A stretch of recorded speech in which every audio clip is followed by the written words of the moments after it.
We're here again with another VetterView episode. This is episode 14. We're fucking going. Next thing you know, it'll be episode 20, baby. And Yeah. I got Jason Ramirez here. Brother, if you want to introduce yourself and tell the people who you are and your time in service and shit like that. All right, what's up, guys? I'm Jason Ramirez. I'm a United States Marine Corps veteran. I spent 8 years in service. Sergeant Ramirez. Sergeant Ramirez? Fucking. It has like it has a sound good. to it. Yeah, I think it has a good ring to it, man. Yeah, right. Definitely. Finally, towards the end, I got it. I was like, yes. After Super all excited. those after all those little bumps that you encountered during your enlistment with 2-7. Yeah, bro. Definitely. So we'll start here with this question. Where are you originally from, and what would you say were some of the things that influenced you or got you towards the path of the military and the Marine Corps? All right. Well, so originally I'm from New York. A little bit about myself, a little bit of my background. My parents are Colombian. They came to the United States legally, but they set up pretty much enough for us to go back to Colombia when I was 4. So I'm like United States citizen, you know. Do you have dual And citizenship? Yeah, I have dual citizenship. Nice. Oh shit. Excuse me. And so I was in New York till I was 4. I went to Colombia when I was 4. I grew up in Colombia.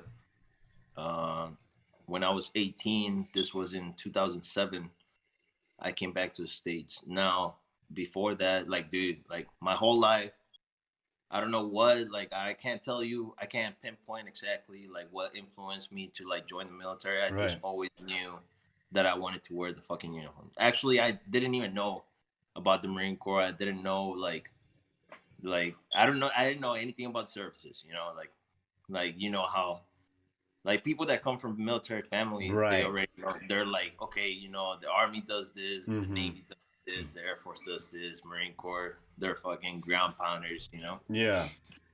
But I didn't know, dude. I didn't know anything. So uh, in 2007, when I went to New York, I remember a recruiter talked to me. Mind you, at this point in time, like I could understand English, Mm-hmm. but the way I spoke it, it was like, nah, dude. It Like was I'm not. rough. Yeah, it was rough. It was like if I said something, Yeah. you'd be like, what the fuck? Fuck. What Yeah. the fuck? What kind of gibberish this dude is talking about, dude? Right. And I was like, nah, dude, super embarrassed. I was like, nah, I'm not joining. And then in like, you know how in one shoulder you have like the good angel and you have the bad angel and you Mm-hmm. fucking. Mm-hmm. So in one of my shoulders, my mom was always there, like kind of like whispering in my ear, like, no, don't do it, you know, don't do it, don't do Yeah. it. You're just over there and die, you know. Especially because like the time that I grew up in, it's like 9/11 happened, Right. and all they show in the news is like, hey, military personnel is fucking going to Iraq and Afghanistan. They're just dying over there. Right. She was like, hey, you know, you're just gonna go over there and die for a country that's not yours. Right. And I'm like, well, I mean, it's not about that, but Right. whatever. So I spent like what was it, like 3 years working like dead end jobs, you know, like by the time I think I was like 21, I was like, yo, fuck this, bro. I'm just gonna join. And then I just walk into the recruiting station. Luckily, I walk into the Marine recruiting station. Yeah. So you didn't know it? You And didn't like really I look? didn't know shit, dude. No shit. I didn't know a goddamn thing. I didn't know the Marine was the Marine Corps was like the best goddamn branch you wanted, Really? you know.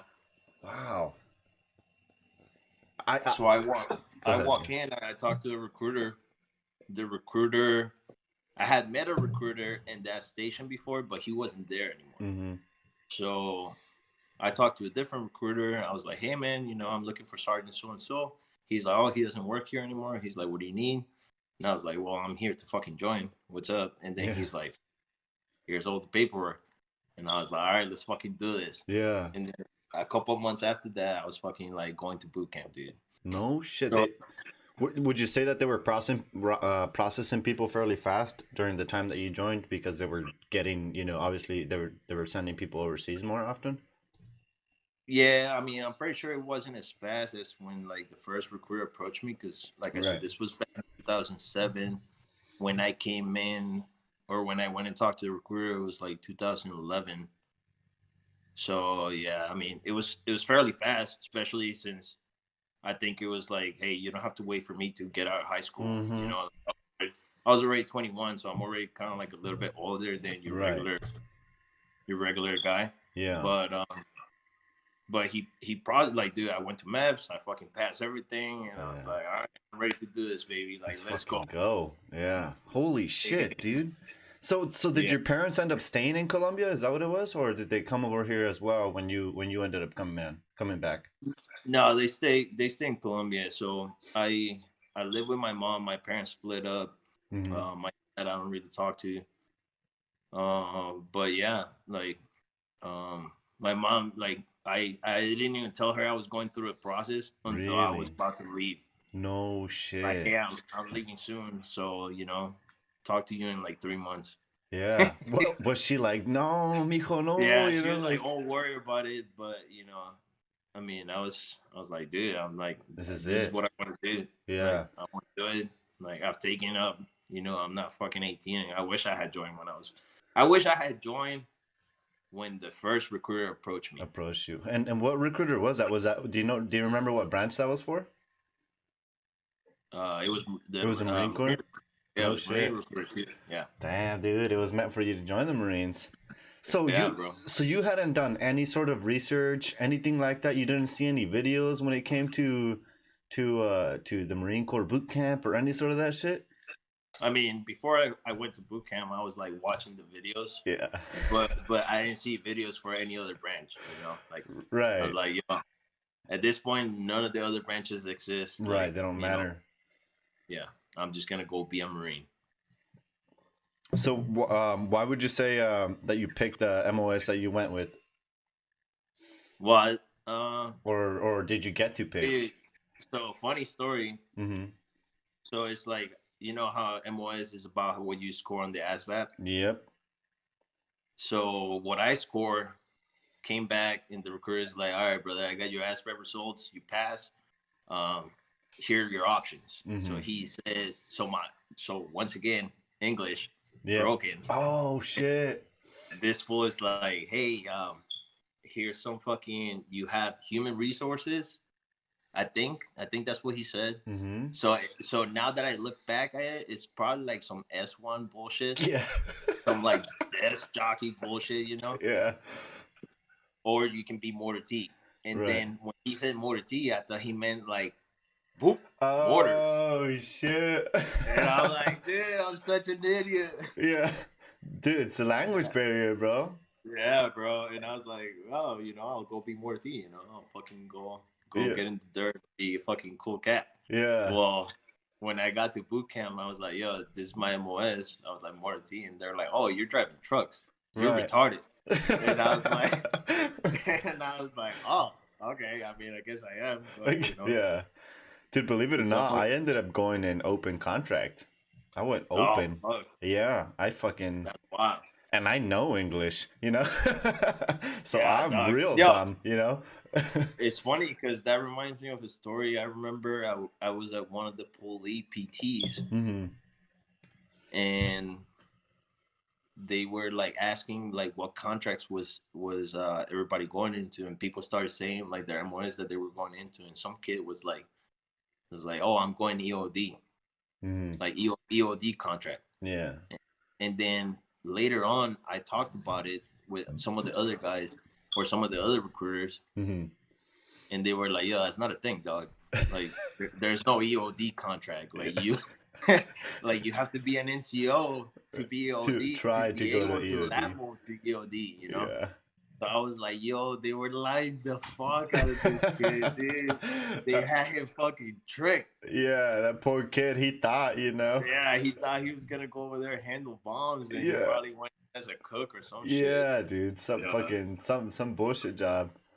I'm not saying cooks are bad. Shout out to the cooks. Those guys But, those guys took real good care of us when we were over there for sure. Those guys hooked it up for sure. Yeah, Respect to those guys. Over there were fucking cooks, and those dudes fucking hook it the fuck up. Yeah, and believe it or not, the hours that those guys work is just as bad as like what we were working. You know, that shit was wild. For real.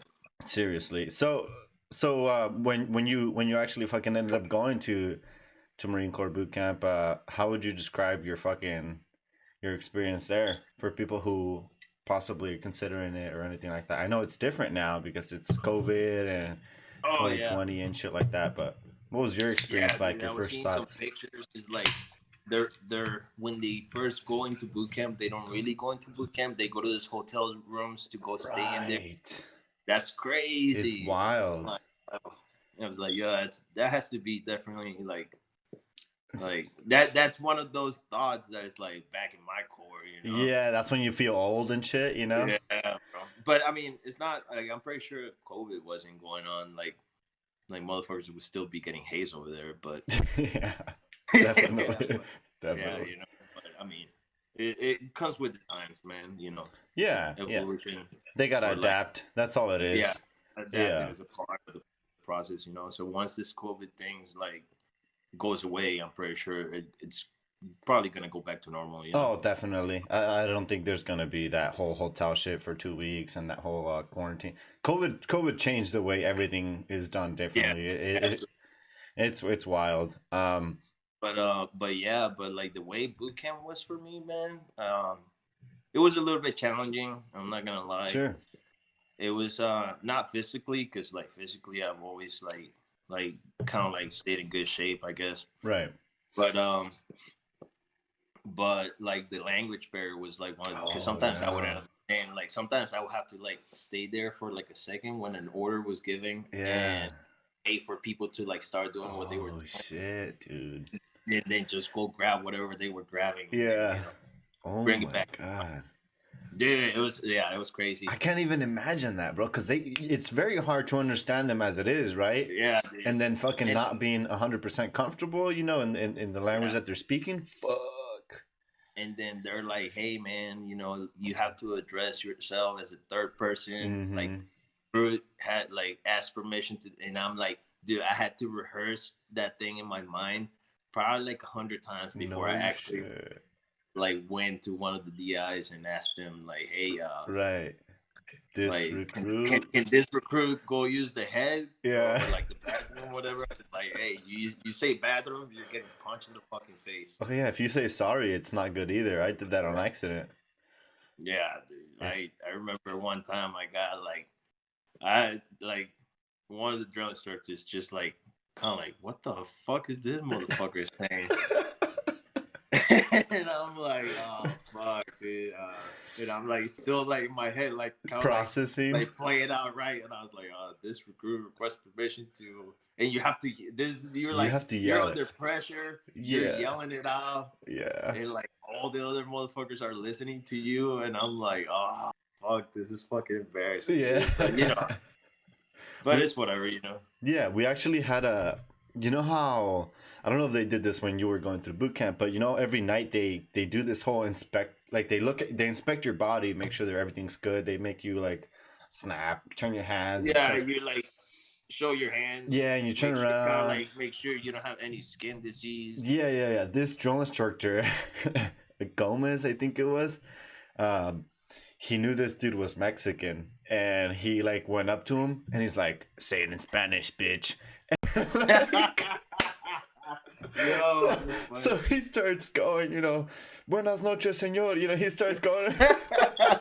Yo, that's good. That's pretty good. And the drill instructor, and that dude grabs his hat and he like pulls it down, because that's what they do when they fucking can't keep their bearing. You know, when they're fucking dying, and you can hear him going like just struggling, trying to hold that fucking laugh back in. But that was by far one of the fucking funniest moments that I had experienced in boot camp. That's pretty funny. Yeah, those guys know how to have fun with it. So when you went to your MOS school and you had heard, you know, you were going to 27. Had you heard anything about 27 when they told you about it, or 29 Oh, palms? so boot camp. From boot camp went to MCT. MCT went to Right. the school. So at the schoolhouse, I'm there, and then two of the instructors had been with 27. Oh no shit. Yeah, bro. So They had they're some like, hey salt. guide. They're like, hey guide, come over here, because I was the fucking guide over there at the school. I was like, that matters. Yeah. But they're like, hey, I heard you're going to 27. Hell's asshole, huh? And I was like, fuck, dude. I was like, I don't know what the fuck you're talking about, but fuck me, But dog. fuck, that doesn't sound good, you know. Yeah, and then they start showing me some fucking moto ass videos of like gunfights and Mm-hmm. fucking, hey, this is what 27 does, all right? And Yeah. then I'm like, oh fuck yeah, dude. Yeah, this That's is fucking awesome. crazy. And I'm like, yo, that's the type of shit that I want to be in. I want to be in the shit, fucking, Right. like, dude, it's that. I don't think I don't I don't know if you can learn it, but the mentality of you like wanting to be in the shit, It's it's it's something. It's something that just you have to like it. You don't have to. You can't force it.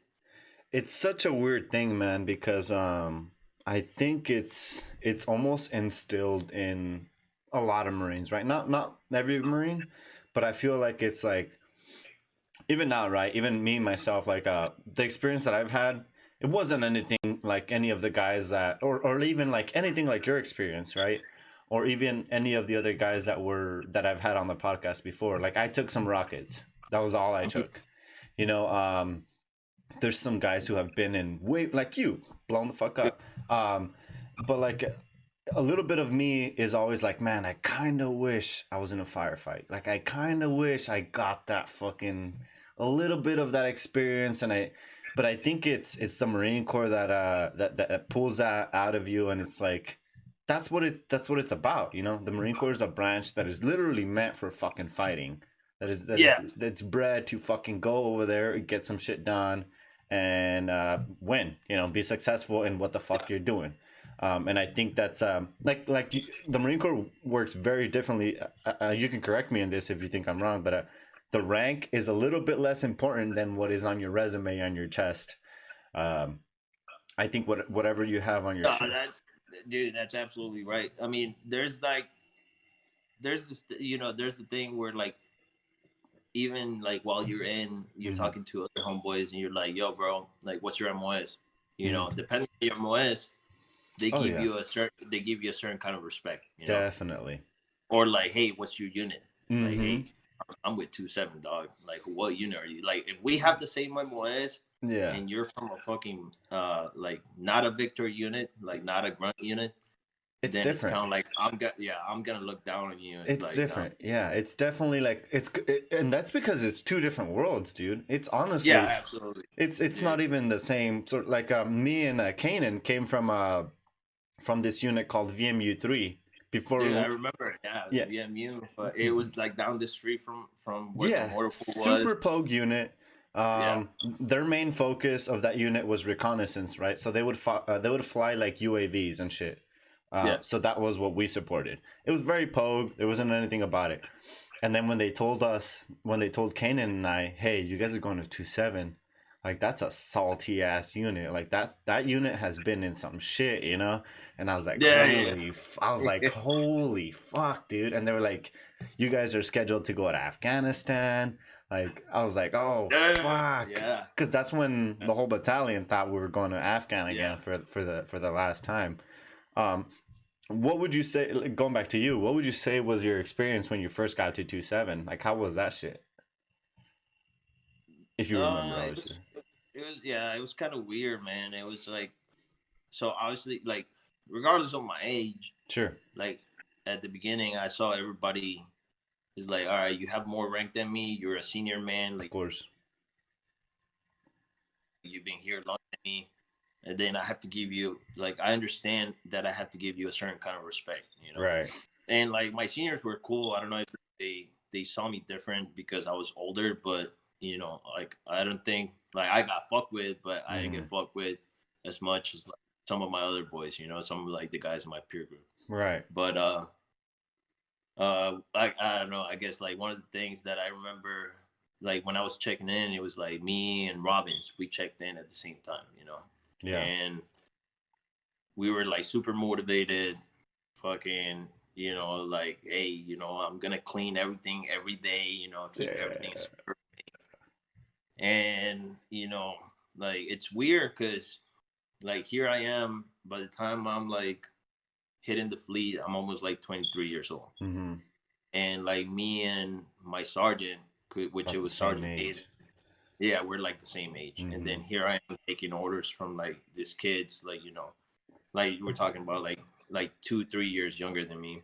Right. But I mean, it's a good experience. It humbled me down, Yeah. and you know, I want to say I was a good junior Marine because I didn't really get in trouble, dude. I would get drunk at the barracks, I can. and that was it. You know, that was the most trouble that I would get drunk at the barracks and talk shit, Yeah. and I mean, it was pretty good times. But but the only thing, once again, like language barrier. Yeah. Like I remember going to, at the time it was called, this is 2012, and at the time it was called EMV. So EMV became what ITX is, like the Okay. integrated training exercise, right? Mm-hmm. So EMV was Enhanced Mojave Viper. Oh, Mojave Viper. Okay. Yeah. Mm-hmm. So EMV, it's ideally you have senior and junior man in the trucks. You know, we're more the T, we're dealing with the trucks. Right. Like we're clearing out shit with the trucks. We don't really get out of the trucks. Um, we do this, so it's time for us to get evaluated, and we do this like this 360. Like we're clearing out an LC. Yeah. You know, coyotes are over there grading us, and I remember it's me and Starling. Which shout out to my boy Starling, dude. Yeah. Me and Shout out. Starling were like homies from like day one, and fucking. I think that fool didn't like me at first because he tried to boot check me, but that shit didn't go his way. Shout out So Sterling. yeah, and and me and Starling are like we're both inside the truck, and he's driving and I'm driving, and I'm like, no, dog, like we're trying to position ourselves in like this 360 security, Yeah. and I'm like, yo, this is not where we're supposed to be. You're supposed to be more that way. And then we just start arguing in the truck, dude. You know, as the exercise and the radio is going on, I'm like, no, motherfucker, you're supposed to be over here. And he's Yeah. like, no. We're gonna stay here. Yeah. I'm like, God damn it. And we're just arguing, dude. Yeah. And then next thing you know, I see one of the coyotes. He had fucking like hopped on the side of the truck. Mm-hmm. And the up armor 7 tons have the little hole where you can stick your rifle out of. So Yeah. he was listening from there, right? Oh shit. And they call it over the radio. They're like index, and I was like, all right, cool. So we all go, we're huddled up, and then we're listening to Coyote fucking talk, and he's fucking like, okay, you guys did good, you guys did this, but there was some friction inside one of the trucks. He's talking about, and then he's like, you know, you want to say something. So he points at me. Yeah. Dog, I start fucking rambling out, right? I'm fucking saying some shit that in my mind it makes absolute sense. And when I'm done and I look at everybody else, all these fools are looking at me like, bro, what the fuck did this motherfucker just say, dog? And then the fucking dude, the coyote, he was the fucking captain, and he's like, yeah. And then he moves on to the next person. And I'm like, motherfucker. I'm like, oh fuck. And then Starling was like, yo, what the fuck are you talking about, dude? And I'm like, I don't know, bro. I was just saying what happened in the truck, yo. Yeah. But yeah, man, it was really, I mean, it was definitely a learning experience. Like by the time, you know, like hanging out with my boys, and like, you know, up to this point, like sometimes I still like chop some of the words, but you know, Hey like, man, that's what happens, you know? yeah, no. but it's definitely like it was a learning process, dude. It was like, you know, very hands-on, right. like watching my seniors do the way they did things, you know, Mm-hmm. I learn a lot by like watching people, you know, like I'll Yeah. stay quiet in the back and I'll kind of like see what the fuck you're doing, and I'll see Right. what the fuck the other one is doing, and then just like take Pull, all that information and then yeah. just try to push out something better, you know. Pull the good and the bad out of the type of Yeah, leadership that you have, and then you make your own yeah, sort of your style. own style. Yeah. Yeah, Yeah, that's what I would. That's what I would always tell my guys. You know, like pull whatever you see, the good, the bad, and just learn from it, and then just try to build your own sort of leadership style because everybody leads a different way. Um, so obviously, 2-7's a very active unit. yeah. I don't know if they're still deploying now. I'm sure they are. Um, when you found out you were going to Afghanistan, right? Was that your first pump? Yeah. Okay, when you found out you were going to Afghanistan, how did you guys take that? Were you guys excited, stoked? Dog, honestly, so Afghanistan. So when we went to Afghanistan, it was like November of 2012, Mm-hmm. and before that, we were all supposed to leave to Afghanistan in September of 2012. Okay. So backtrack, um, they were like, okay, so we have so many spots going to Afghanistan, you know, from like every Oh, shot. just spots. Yeah, kind of like, dude, kind of like you're filling up a flight or some shit. Like, Really? dude, don't you want to fucking take all the bodies you can? And Right. they're like, we can only take certain people, right? So obviously, all the seniors were already pre-selected for that. Right. And then for the junior Marines, there was only like certain spots available. Mm-hmm. So me and Starling were on those spots for like, so they put us on, they took us off. They put us on, they took us off. So they Oof. were like, yeah, you guys are going. And then they were like, nah, you guys are Ah, not going. sorry. Yeah. Yeah. And this happened like maybe like 4 or 5 times. And then by the time our our guys left, I was already like, bro, I'm gonna end up not fucking going. Like, fuck this, you know. I'm already fucking fed up with it. Yeah. Mind you, I'm just a fucking boot, but I'm already fucking pissed off. Right. Yeah. And November came around, and at this point, we're attached to weapons company.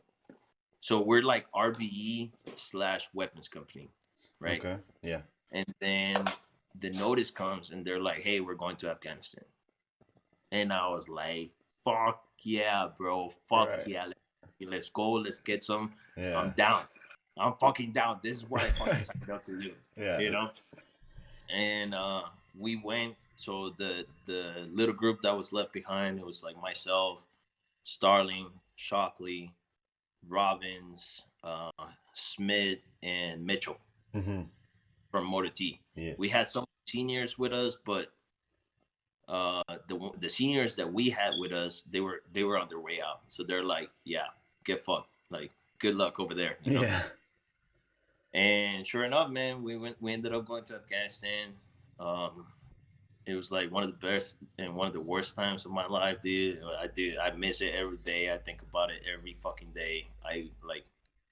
I want to go back like almost every day. Dude, if they were to tell me like, hey man, you can join back up Just and deploy. just deploy, I'll be Yeah. like, yo, I'll be ready in like an hour. Just let Yeah. me say goodbye and then I'll fucking leave. I'll be packed And up.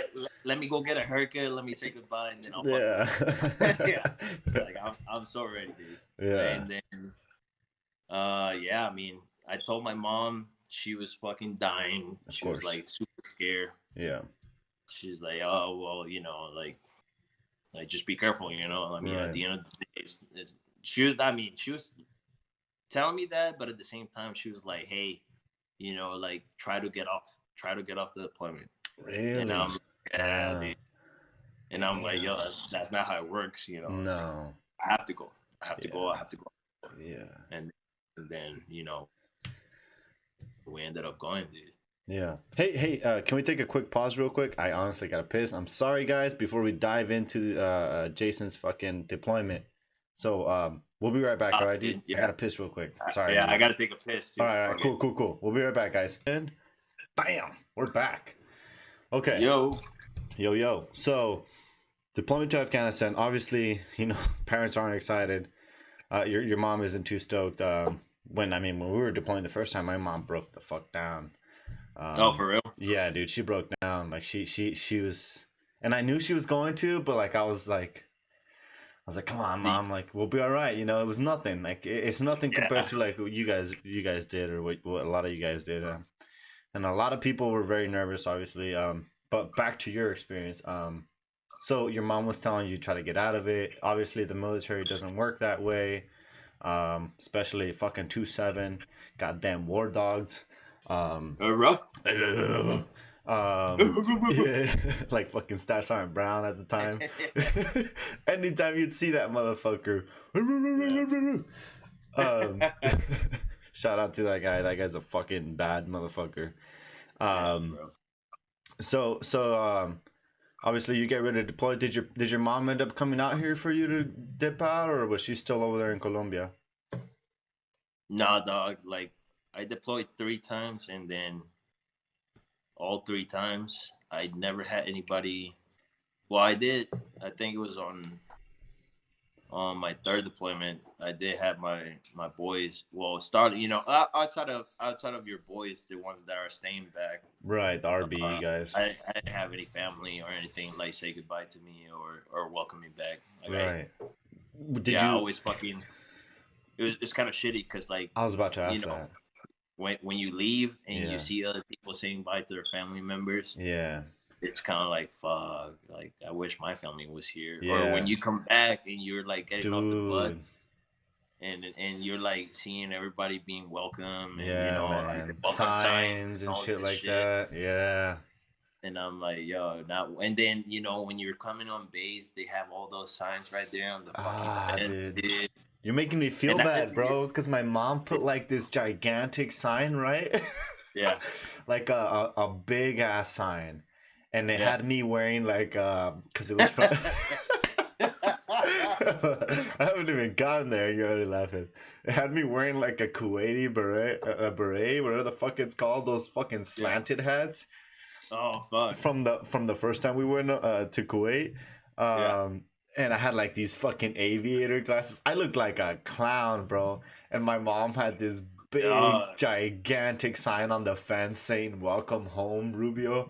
And I was That's just cool, bro. like, I mean, that's oh. fucking super moto pig. Yeah, dude. But you know what? Like me hearing you say that, like, it sucks not having, somebody there. It honestly humbles me because, I like my mom was there, my brother was there, and it honestly, I should have taken it a little bit more. I should have appreciated it a little bit more because, Yeah. I guess I didn't really think about like people like yourself or other guys who were just fucking chilling there waiting just to get on the fucking bus and go to March Air Force Base. So, thank you, mom. I fucking love you. You're the best.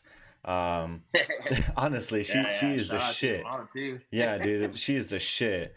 Um, but yeah, obviously your mom was concerned Afghanistan.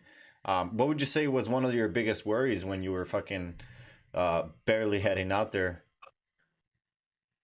Dude, on it. I mean, I had no worries at You were all. I just mean, fucking stoked and ready to go. yeah. So I'm usually like the way that I am, bro. It's like Yeah. I'm usually like just going with like it won't hit me until I'm there, until I'm actually. So I don't really think about it. I don't Right. fucking like I don't know. I don't get nervous about it. And then Right. once I'm there, I'm like, oh fuck. All Yeah. right. Yeah. Yeah. But other than that, like I was feeling good. I'm like, all right, this is all new to me, so I don't. Right. So when you're doing something new or like kind of like because it's kind of like forced, like you have Sure. to do it. You have no You have to choice. You have no say. Yeah. Yeah.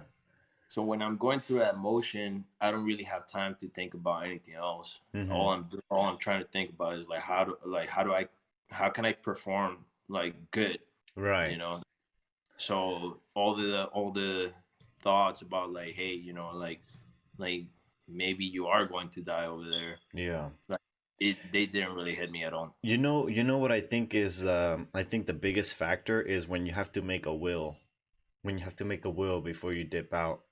I think that's like a I don't think you really process it at the time because you're like, God damn it, just some more paperwork. But you know when you have to fucking fill Yeah, you have to fucking fill out a goddamn will when you're in your yeah, twenties. bro. I mean, not even like, dude, that shit didn't even fucking face me. Right. They were You like, don't hey, even you don't even process it. yeah, But looking back at it oh now, yeah, looking back at it yeah, now when you're out and you're fucking, whatever old, however old you are, then you look back and you're like, fuck, dude, I had to fucking fill out a will when I was yeah, 22 bro. or 23. Like, holy fuck, there's people doing 60 doing it, Yeah, 50, dog. you know?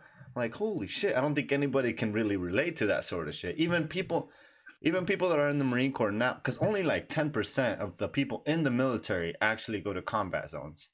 It's a Yeah, very slow it's a very low percentage. We're a rare thing. Like not a lot of people see Iraq or Afghanistan, or not a lot of people experience fucking indirect fire or direct fire. Nobody. It's kind of wild to think about it yeah, when you're out of the service already. yeah. And the other thing about that is like when you're in a grunt unit, is like everybody that you know, like we've all been kind of like through the same shit, you know. Mm-hmm. And then when you go interact with people from other units that haven't done it It's or so that have fucking different. that don't have that same mentality, Yeah, it's a completely different it's like so different. you're hitting a wall, Oh yeah, honestly. Like it's such a huge barrier yeah. because like all right, you know, like I don't know how to communicate the feeling of Mm-hmm. what I've been through Yeah, to you that they and I'm saying this because I went to a unit that they right. didn't see fucking any combat or At anything, all. Yeah, and it was such a huge barrier because what I'm trying to like I had to change the way I address things and the yeah, way I led because I knew and like I mean wishful thinking is like yes bro like things are gonna pop off and then we're gonna all yeah. be able to but at That's the same very time wishful. yeah it's yeah Yeah, it's but at the same time it's like how do you keep people in a mentality to where like expect the fight is gonna come and yeah, it never comes, but like keep your hopes up. yeah. You know what, dude? I think that's a small part that the military right now is lacking in, because like us being in 2-7, obviously it's a fucking victor unit. Like I was saying earlier before we started recording, it's a fucking salty ass unit. It's been through a lot of shit. It's lost a lot of people. It's got a lot of history. It's got big shoes to fill, right? I'm getting the chills just thinking about it. Yeah, Like I remember first checking into 2-7 and going to the company office and seeing all those dog tags, just fucking yeah, bro. just That's thinking about it, dude. Honestly, like seeing all the dog tags on the rifle and helmet, and on the memorial shit. I remember looking at that and I was like, "Fuck!" Like, yeah. God, You don't see that on every unit. You know, no, you like don't. no. No. Well, 2-7's fucking salty, man. And by salty, for civilian people, I don't mean angry or upset. I mean by having like a history when it comes to fighting this country's wars, honestly, or Yeah, this country's battles. Um, Seasoned unit. It's a very very seasoned unit. Um, it it it doesn't matter that some of the leadership sucked, which it potentially did. There were some bad decisions when it came to leadership, obviously, um, but that comes and goes. But dude, terrible decisions. yeah, yeah, yeah, okay, yeah, Terrible fucking decisions. terrible, I can terrible, tell you bad that from calls. Yeah, yeah, firsthand yeah, experience. yeah. And you know what? And I think that's what pushes a lot of people away when it comes to trying to reenlist. I mean, I know that's what kind of pushed me away, because I felt like everybody was trying to fuck you, like just fuck you over, like nobody fuck. Shout out to Gunny Rap. I know this was a very stressful time when you said this, uh, but fuck morale, right? Yeah, Like it's just Yeah, It's I mean, it's I get hard what to you're saying. explain it. Yeah, Yeah, I absolutely get what you're saying, but I also get I like get it. It's mission. that. It's Yeah, the like mission. it's the mission. It's the mission. Like you're you're joining the military Yeah. to go, to go fight. If that's why Yeah. you're joining the military, Some people.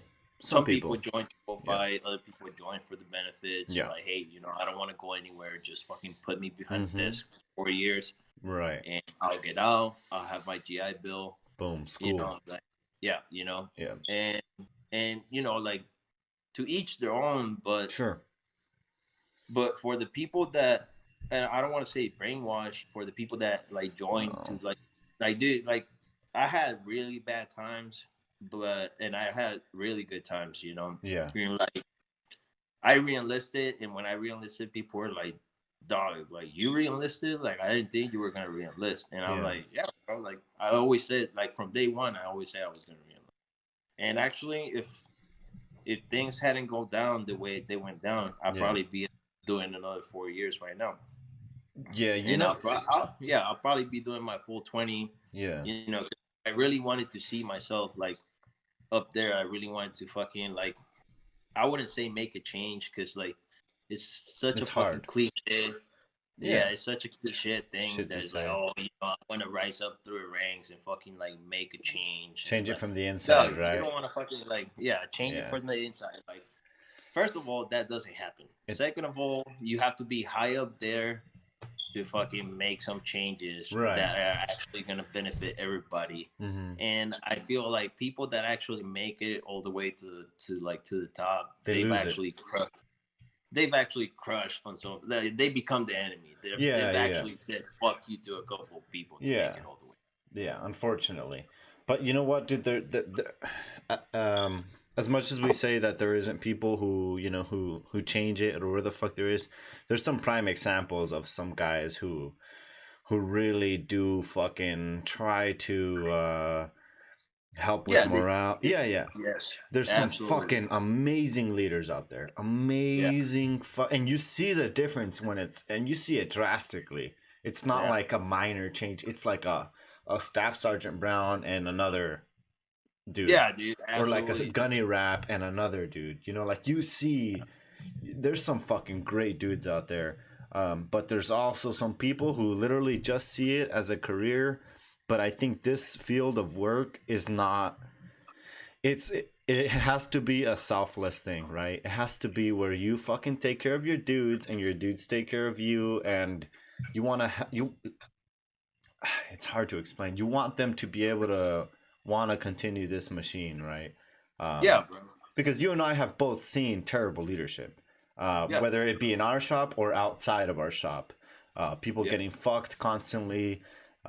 Morta T always gets fucked, and it wasn't because of specific things, but like it's just, unfortunately, that's the nature of the beast when it comes to it. There's some great leadership out there, and it's obviously well appreciated, and I think that sometimes it made me think like maybe I should stay in, and like you were saying, you were always considering staying in.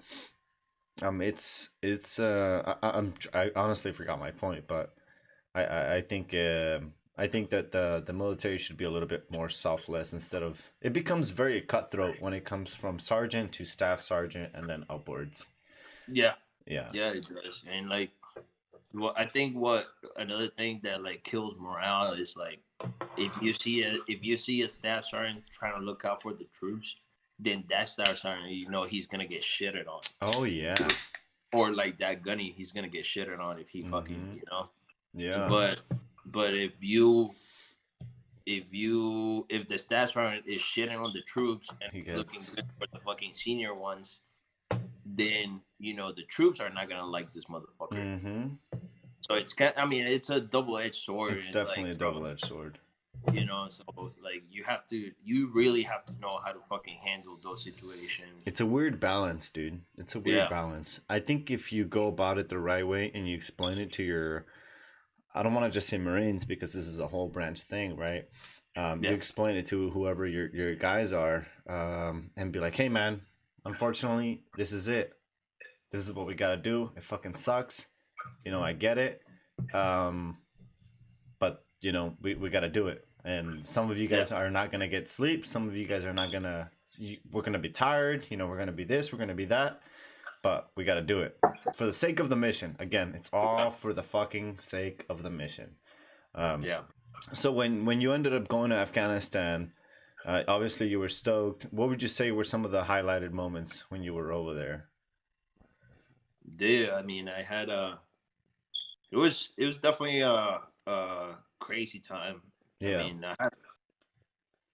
uh, we ended up going out there. I think is because they definitely needed more people over there. yeah, So you know that was a good thing. And then we went over there. Um, it was definitely like it made me grow not only as a Marine but as a person. yeah, Um, once like as soon as you get there, they were like, you know, you have like a chief warrant officer talking to you. mm-hmm. It's like hey man, you know, it's not about when you're gonna like it's not about if you're gonna get hit, it's about when you're gonna get hit. So it's Right, gonna happen, you know. yeah, And we're like, all right. And then one of the very first missions that we did, I think it was an MRAP, like from one of our platoons. The dude hit an IED and his legs, I think they hit like under the dashboard yeah. from where long story short, the dude lost his legs. Damn. Like, yeah, bro. In the AMRAP? Yeah, like he What the crushed his legs so fuck? bad, I think, that he fucking lost his legs. It must have been a big Yeah, ass bomb, dude. I think, dude. I think what they said, it was like an 80-pound IED. And Jeez. yeah, bro, and like it hit on his side, so I mean, he was the one that was worse, and then everybody else was good. And Wow. so that was the very first mission that we did. Like our mission was like, so we were attached to QRF, and Yeah. then we just Quick had to info like first. provide extra security for the platoon, recover the down Vic, you know, recover all the fucking shrapnel, anything Yeah. that they can use to fucking like hurt us, you know.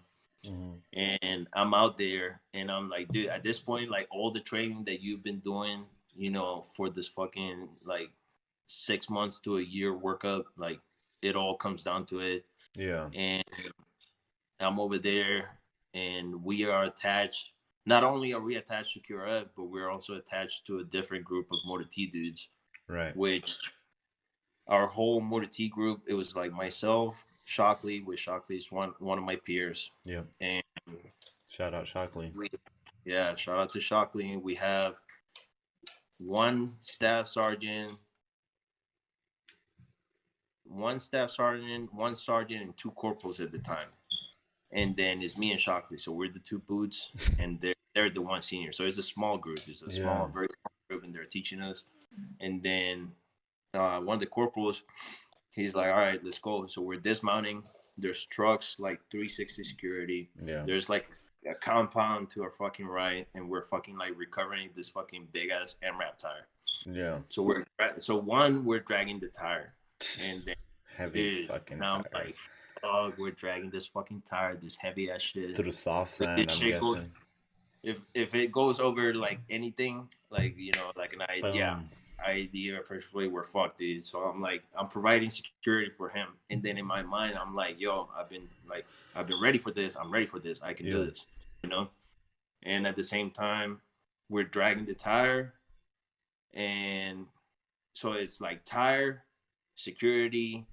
I'm following his steps, so wherever he steps, I You step. step. Yeah. Yeah, dude, it's fucking. So there's so many things that come into play, and I'm like, yo, if anything goes down here, then fuck. This Like is yeah. we're like, one, we're out in the open, but two, we're like, you know, there's security around us. Yeah. So I'm like, I was nervous, but after that, so that happened, we went out clean. Like nothing happened. We recovered the vehicle, and then we fucking pushed back to the base, right? Yeah. And let's see, that after that, like the more time that goes by, the more missions that go by, you get more comfortable. So you start Yeah, you get a out, little complacent. Yeah. yeah, you get a little For complacent, sure. yes, but I don't want to say there was a time that you get complacent, but like that I got complacent, but Mm-hmm. you know, it gets to a point where like if nothing happens, you're like, yo, fuck this. This is boring. Like one of these dudes needs to fucking come and shoot me because you know Yeah. I'm tired of this shit, Yeah. right? And I remember doing this. We did multiple like uh recoveries. Like recoveries, we did a lot of recoveries. Yeah. Uh, we did. I did a couple of security patrols because I was able to go out with some of the platoons. Mm-hmm. We were able to go out with like to a couple of raids. Yeah. Because once again, like we were able to attach to some of the platoons. Right. Outside of the work that we were doing with the little Motor Thief group, right? Mm. And then we became like tight as fuck, dude. Like even though we Of were doing course. like Of course. you know on deployment, you're just like you know you're with each other Yeah. every day for like 12 to 15 hours a day. Yeah. So it's you know you either not gonna like each other or you're gonna like be forced to with each other. Yeah. So that was pretty cool. And then I remember if the way we set it up, it was like if Shockley went out with one of the missions, then I would stay back. And then if I went out, he would stay back. And then if we both went out, then it was like a big thing. Yeah. So I remember this one time Shockley came back and he was like, yo, we were taking fire, like they got into a firefight. Damn. And I was like, oh shit, you know, I wish I had been there. Like, how the fuck am I gonna be there and I'm not gonna be able to fucking be there for him, you know? Yeah. And this was kind of like towards the end of the deployment. And I remember we were about to go do a raid. So the funny story is like the day prior, one of the sergeants at this point, like the senior guys, some of them got promoted. So we had like more than one sergeant, more than one staff sergeant. And I remember the day prior, I was talking to one of the platoons and I was like, yeah, bro, I'll drive for you guys. Like, you know, I'll go out with you guys. And then I was telling one of my sergeants, I was like, hey, man, like you should jump in with us in my truck so we can get blown up together. Ha ha ha ha ha. You know, it was all fucking shits and giggles until the next day we're doing the fucking, like we're heading to where we're supposed to raid the compound. Yeah. And all you hear over the radio is like, hey, we got like 10 mics to get over there, like push. Yeah, you we're know? almost there. Yeah. Fuck. All right, let's go. So I'm the first Vic. To my right is the navigator. Oof. And the dude is like, all right, make a left right here. And I fucking made a left, dude. And the last thing I remember is just the orange fucking blast. And the Vic goes down. Oh shit. So fucking like, we're like sideways. Did it flip were you in an MRAP? Yeah, I was in an MRAP. So it didn't flip it. It just fucking like, it just blew up on my tire. Yeah. But so I hit my head, my nav. I think he hit his head, and my sergeant that was in the back. He was in the back with another sergeant, with the platoon sergeant for the platoon that we were going out with. Yeah. And they clashed heads with each other. Yeah, bro. It was, and then I was like, fuck. Yeah. You know, we come back to it, everybody's good, and then all I hear from the back is, Ramirez, you motherfucker! Like, why the fuck would you tell me to get in this fucking truck? And I was like, fuck, I didn't know, you know, it was a joke. Yeah, dude, I was just fucking around, you know? But yeah, man, and then, I mean, we did what we had to do. We took some fire. I mean, it was kind of like an ambush type of deal. Yeah, like it usually is when they hit you with an IED, you know? Yeah, and then we fucking like gained some like fire superiority on them, and they just fucking like bounce. So you know, rules of engagement is like if they shoot at you and they run, you can't fucking shoot at them back. And we're like, fuck. Like they fucking took fucking pop shots at us, and they fucking like moved from one direction to the next. Next thing you know, they just fucking disappeared. Yeah, like fuck. So then you know, like they had to come recover us. Of course. And then, you know, after everything, like we go back to the fucking camp, and I remember Shockley was like, bro, like as soon as I knew you were in that Vic that got fucking hit, like I was trying to get out of the truck and fucking like go run towards you. Yeah. And I'm like, dude, I believe it, dog, because like me and Shockley, like we spent so much time together, bro. Like Yeah. Like I think I've never gotten so mad at anybody to the point where I started fucking like yelling in Spanish. And I fucking like one time I started yelling at him in Spanish because this motherfucker got me so fucking mad he wasn't listening, and I was like, "Oh, you piece of shit!" But like everything was in fucking Yeah, Spanish, yeah. dude. So yeah, I mean that like, and then to this day, bro, like he's like one of my best friends. Like I would fucking give my life for him like any day of the week, dude. Yeah, dude, And it's definitely hard to explain the type of bond that that being in city circumstances builds. Honestly, it's crazy what type of bond that builds. Like, you know, with me, with my peers, you with yours. Like yeah, it's it, like unreal. It's there's unreal. no comparison, There's and no. and like we had a couple of missions like that, like where we got into a couple of firefights. I remember one time, I had this one, like I have like one of the corporals got promoted to sergeant. He was like talking shit to me because of the way that I was driving, Yeah. and when we had a 7-ton hooked up to a mine roller, Mm-hmm. and you didn't see that shit too often, and like the mine rollers that we have, they're shitty. They're meant to break, Yeah, they're meant to fall apart like fucking yeah, Legos or something. but they're meant to fall apart with fucking IDs, Yeah. not by just driving down the road. Yeah. So I'm clearing out, because there's an MRAP that got stuck in one of the ship fields that they have over there, and it was like winter season. It's all muddy. The MRAP gets stuck, and we're trying to recover it. So the way that I fucking push up towards it with the mine roller to try to clear out the fucking area, Yeah. we get stuck. So it's like, so you just like hear people over the radio like, "Yo, how is Morty gonna get stuck? Those Yeah. motherfuckers suck." The Like, stuck all right, is bitch. shit. And then Yeah. so shit goes downhill, and so this motherfucker is getting mad at me because of the way that I drive. Yeah. And I'm like, dog, like how is it my fault if all this shit is muddy as fuck, Right. And like you're talking about a fucking 7-ton that's getting stuck. Like I'm locking everything, Yeah. all the drive locks and everything, and we're still stuck. So it's literally not my fault. Right. Train So sucks. the wrecker has to fucking come and pull us out. Yeah. And then the wrecker pulls us out, and then we push towards it from a different spot. And then he's like, "All right, are you gonna stop driving like a fucking bitch, or like are you gonna push?" And I was like, "What the fuck, bro?" And I just fucking got a fucking attitude, and I just fucking like floored it Of to where course. the fucking mine roller fucking broke, bro. No Like shit. I was able to fucking I was able to clear out the fucking path, but the Yeah. mine roller broke on us as we were driving to the fucking truck.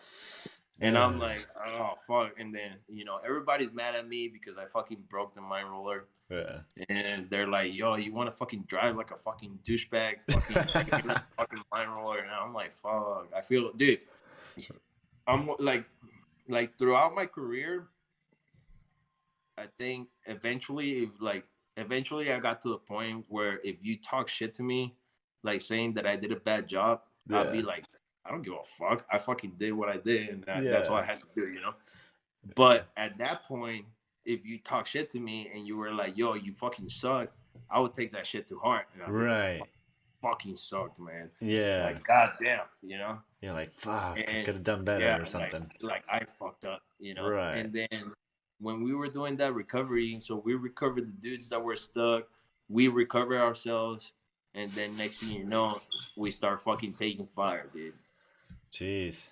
And then we just like, we get into a fucking little firefight, and it's fucking like all good and dandy. Like nobody gets hurt. We fucking like press them back. They fucking run away. Of course. And after that, they were happy with it. Like all the seniors were happy with it because we got into a firefight and we were like, we were good. Like we saw some action. Yeah. And nobody got hurt. And it's like, all right, it's the perfect scenario. They're like, okay, you didn't do that bad. Yeah. Like, yes, dude, yes. You got the like, approval. I was like, approval for my seniors. Fuck yeah, dude. Yeah. That's what everybody looks for, man. That's what everybody looks for. I know, bro. It's so funny because, like, yo, it's kind of like your dad saying, like, you did a good Yeah, job. they're So like, it's "Good like, job, oh, son." You're like, yeah, "Fuck yeah," exactly. you know. You get a So yeah, little, you get a little bit of a big head, you know. yeah, I know. You Yeah. know, it's like this fools were like, "Yo, you got the biggest head," and I was like, "Oh fuck," and I was like, "Yeah, whatever. I got us in trouble, and I got us out of there. So what's up?" Yeah, no Yeah, shit. dude. Yeah, but it was definitely a good time, man. Definitely, definitely. It's weird how those type of experiences are kind of a good and bad, right? Like Yeah, dude. you know, like I said, I didn't go through anything crazy like that. We just took a decent amount of rockets and TQ. Yeah. The closest we got was 50 meters away, which kind of made me shart a little bit, because that was like Dude, I wish, man. I that wish was I the had been realest it there. got, Like, man. That was the realest it got for me. I was so butthurt when I wasn't taken to any other location other than Kuwait, because Yeah, dude. I think you would have that, done well in those other locations. Honestly, yeah, I yeah, think, I think, I think you would have done definitely well. It was definitely fucking something else when you first heard the impact hit. Um, so when you were getting, fuck, you know what, dude? We fucked up, and I broke the seal, and I gotta piss again. I'm sorry, guys. I'm sorry. I gotta nah, fucking it's all piss. good. It's all We'll be good. back. Be We'll be back. We'll be back. all right, And bam, we're back. You rolling. know, we're rolling. Piss breaks. You know, that's what happens. Alcohol, conversations, blowing up, just a bunch of man shit. You know, um, yeah, that's how it is. So, obviously, you know, you get your tour done. You see a little bit of shit here and there, and how would you describe you going the fuck back home? Like your first, you know, obviously it's your first deployment. It's a fucking, you know, a combat zone. How would you describe getting back to the United States? Did it change your views of being back in an area that is not anywhere near like it is in the Middle East? Um, uh, Más o it did, menos here and there. well, I mean, I think it goes back to kind of like, so when you're in country, right? So you're just like, you're in the fob or you're in the base, Mm-hmm. and you leave the wire, and like as soon as you leave the wire, you're like, all right, danger close. Like there's danger everywhere. Yeah. Anybody could be a potential fucking, like, anybody could be a potential, like anybody could have a gun, anybody could have a fucking ID Yeah. or like Anything is whatever. dangerous. Yeah. Like anything is dangerous. Like you can't, like, just because you see the kids like running around barefoot doesn't mean they're not a potential threat. You know what I'm Right. saying? And the thing with that is, like, bro, like I don't want to, like, with my upbringing, I don't want to say that I grew up in like this danger zone, but the way that I was brought up in Colombia, it's kind of like it's not that much difference. Like at any point in a given time, some shit is gonna happen. Like Yeah. something's gonna pop off. Right. So when I come back to the States from our first deployment, I'm not really like it doesn't really face me like at Yeah. that point in time. Like, like I just came back, like I just turned off the switch. Right. Like it's all good, like I've like going over there didn't make me more alert than Sure. what I already was, Yeah. because Of I your mean, upbringing, would you say? yeah, because of my upbringing, is like um I didn't necessarily like saw people getting killed every day, but I've known people that died. Sure.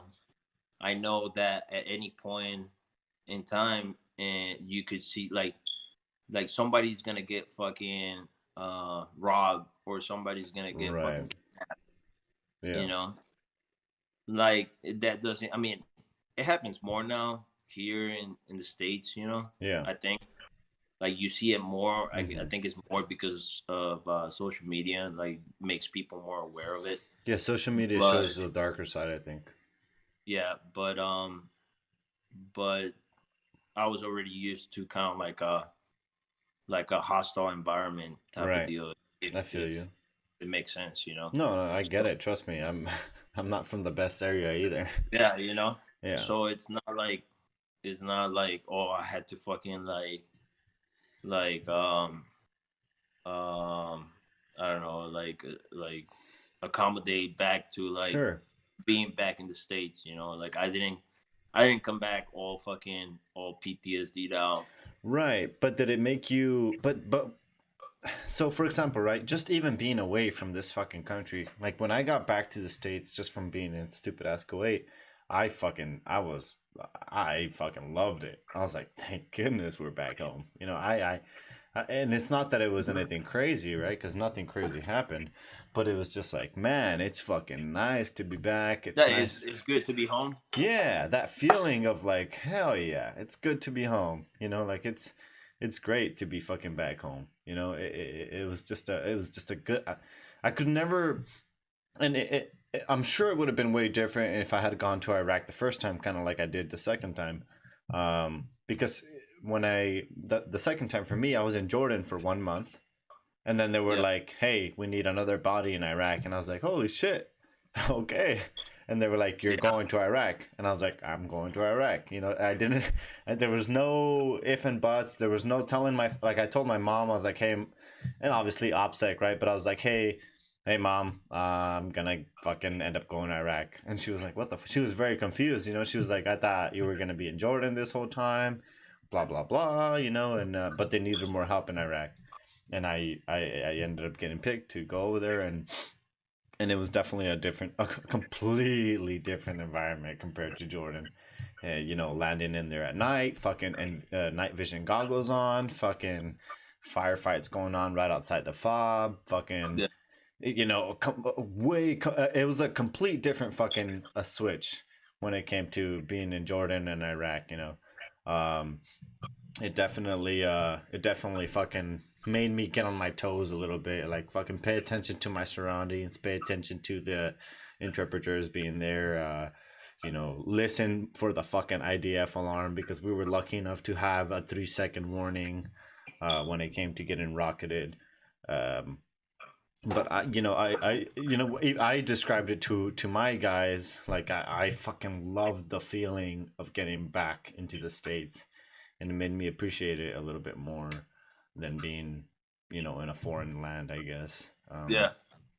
That's why I asked you if it felt a little bit nice coming back home. Not just if it was like all PTSD or you looking around, but I think it No, makes I you mean, no, I get what you're saying, but right. like, so like I said, so at this point in my life, like I think I was still getting my mom's papers, Mm-hmm. so I didn't really like outside of my boys, like Mm-hmm. my peer group, like I didn't have anybody to connect with, if Right. that makes sense. So it was I don't know if like, I mean, it was kind of lonely, Yeah. but I don't really think about it, Right. you know. Like, do I appreciate coming back home, like, yeah, like like, I'm glad I didn't come home in a fucking body bag, Yeah, or missing but a limb, dude. You never but know. yeah, or missing a limb, yeah, because absolutely, because when I got blown up, I like my first thought was like, yo, bro, That's lucky, like let bro. me check my legs, Yeah, that's lucky for us. like Like let that's me make sure. yeah. and like I'm not missing a body part or anything, so I'm really thankful for that. Right. But when I came home, like I don't think there was anything that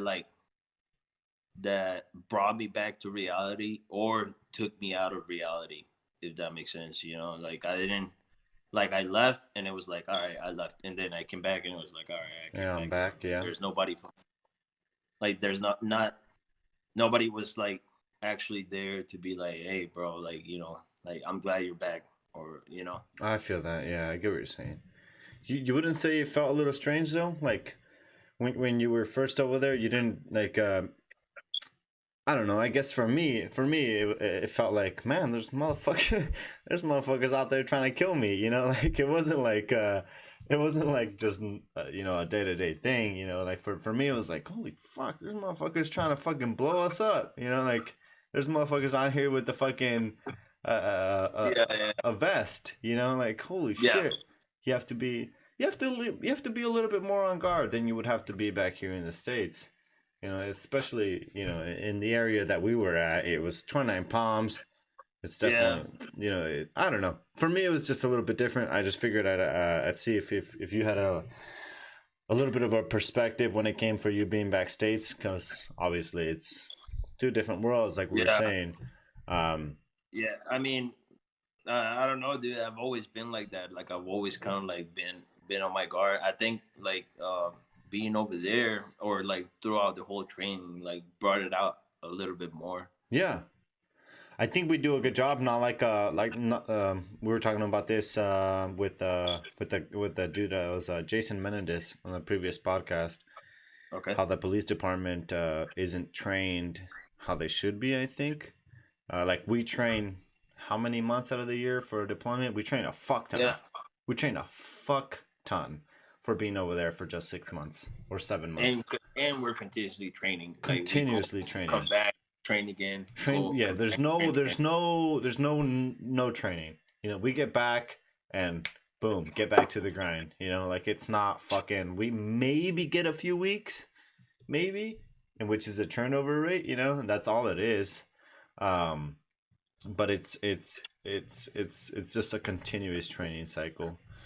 So you wanted to stay in, right? You wanted to make a career out of it, but obviously some shit went down Yeah. during your Yeah, enlistment. dude. Um, I swerved to the ranks like it was cool, bro. yeah, you You were know, I up was and down, baby. You were fucking surfing.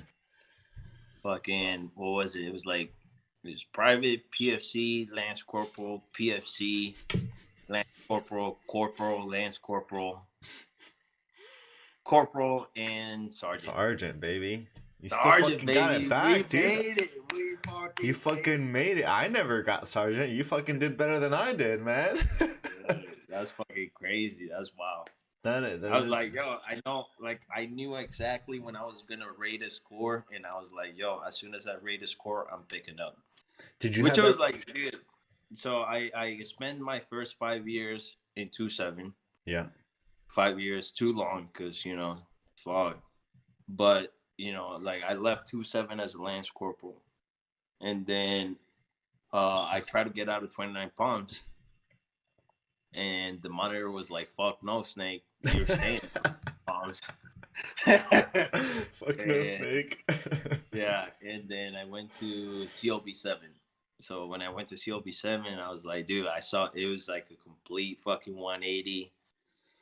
The mentality different, the Yeah. NCO is different, the staff and CO is different. Like everything was different.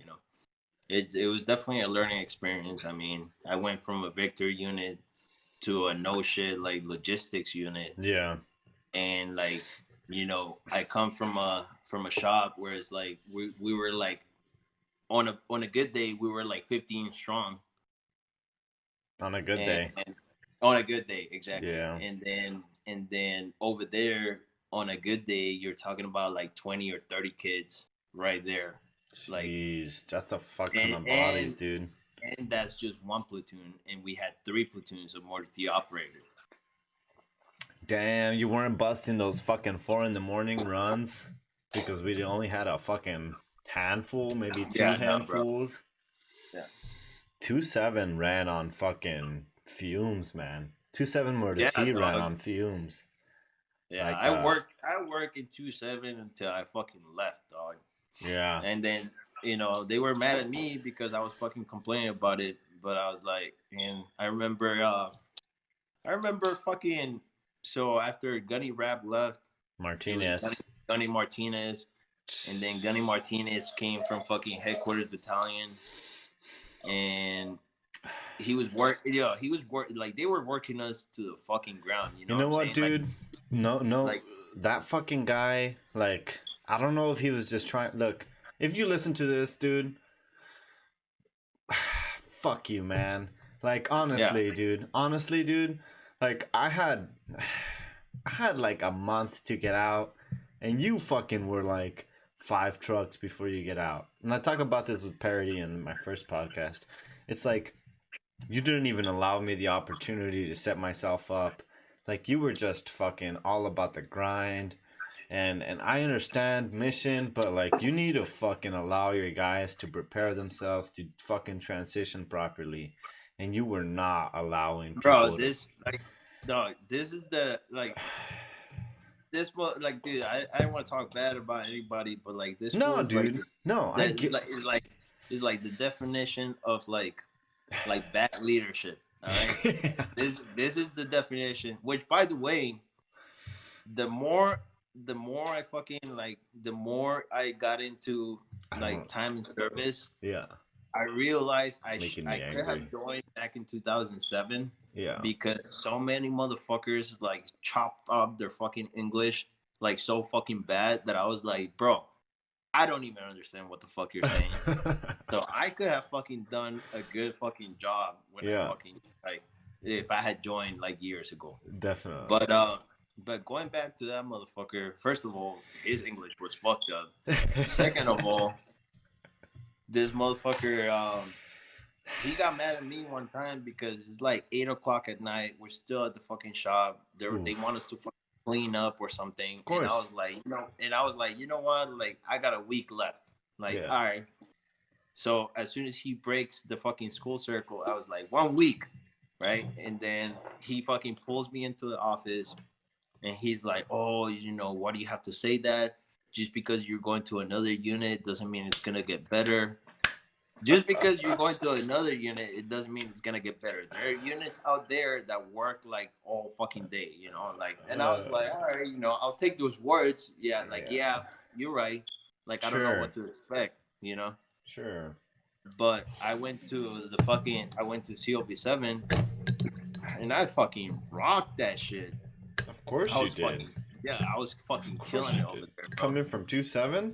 Yeah, and I'm like, dude, this is all I needed. I needed a fucking fresh start, you know? Yeah. I didn't need fucking, like, a bunch of fucking people knowing that I fucking, like... Yeah, they don't know your history. It's just, you know, it's a good start. Yeah. So, I had a lot of challenges with them because... So, by the time I got there, it's like, I'm already 2 NJPs in. I'm a fucking third war lands. And you know... With a stack bigger than some sergeants and staff sergeants. Dude, I was like, my stack is bigger than some of the staff in SEALs. Yeah. And that's you know, I'm just funny. like, I'm just standing there, and I'm like, all right, I'm just gonna bide my time. When I rate a score, I'll pick up corporal, and then when I rate a score again, I'll pick up fucking sergeant. And then, sure enough, you know, like everybody liked me, you know, somehow, some way, and I was still kind of like being mean, but I had to dial it down a little bit because, like, one, I'm new, they don't know me, and like I can't be fucking going on full blasting Remy. Fools. Yeah, blasting you fools. Can't do 2-7 Remy. Yeah, and then you know, like it eventually got to a point where I was like kind of like able to like be 100% myself, but at the same time I wasn't because. Well, I was, but I learned from my mistakes, and I dialed it down like That's a good. lot. That's good, dude. Like I mellowed down a lot. Yeah. And you know, I mean, I had to, you know, it was like forcibly I had to learn from my mistakes. Yeah. But it's a good thing, you know. Definitely. It's not good to be as aggressive. It's not. Dude, it's really not. No, it's like, you know, like I had to switch on like maybe like 24/7, you know. Definitely like 24/7. I'll tell you. Yeah, you did. You know, like our first experience, like you were about to get fucking beat up. Yeah. You know? Yeah, in the dispatch office. Yeah, definitely. Yeah, you, Shockley, and Starling. Yeah. Yeah. Because I remember Shockley was like, "Yo, bro, one of these talking shit." you know, talking shit. And I Yeah. was like, I know my boys got my back, so I was like, all right, bro, what's up? Yeah, like, let's do it. Pulled my ass into the dispatch, bro.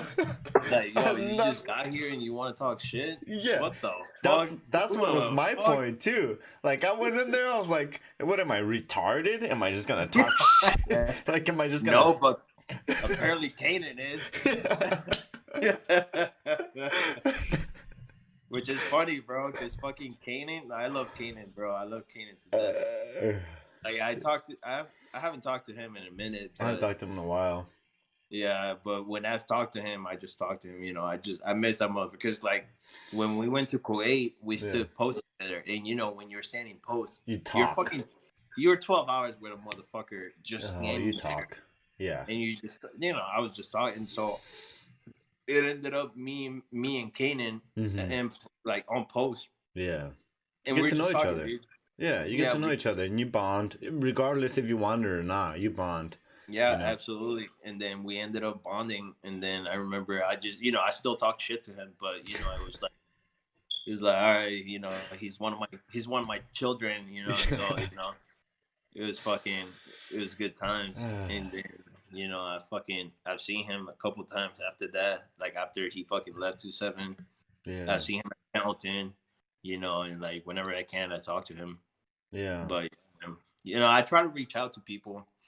Yeah.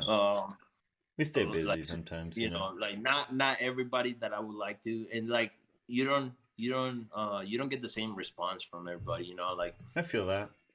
it's kind of like I don't know, like what the perception of like a lot of people have of me, but like you know, like if I'm like I want to be there for people, you know what I'm saying? Good. Like, hey, bro, like if you want to reach out, you can reach out. That's You know, good, like man. That's good because, like, you know, you know, and you know this. We talked about it before you got on. You were a hard ass, man. You know, like you were a hard yeah, ass. dog, like You were a hard ass. like crazy, you know, like Yeah. Like I'm definitely glad that I fucking like mellowed down and Yeah, dude. Like, especially when it comes to the guys that you served with, man. Like, you know, like it's important that they know, and like even you know even me, like I wasn't a complete asshole, you know, like and we never spoke about it. Like me with my peers, we never even talked about it until we all went through our own shit. You know, like yeah, we like nobody wanted. I don't know how you and your peers talk about like your own struggles, but we didn't talk about our struggles until maybe a year and a half after, maybe. okay, And it was it sucks, you know. Like I wish we talked about it before, like while we were going through it, you know. I wish we were like, hey man, I'm fucking struggling, you know, like I'm fucking like I'm in the dark, I'm in the deep end right now, and I'm not feeling too hot, you know. I wish yeah, we did. um and I think it's that whole pride and macho fucking sort of shit where, mentality, yeah, yeah, it's like nobody wants to come off as a pussy, or nobody wants to come off as that weak individual.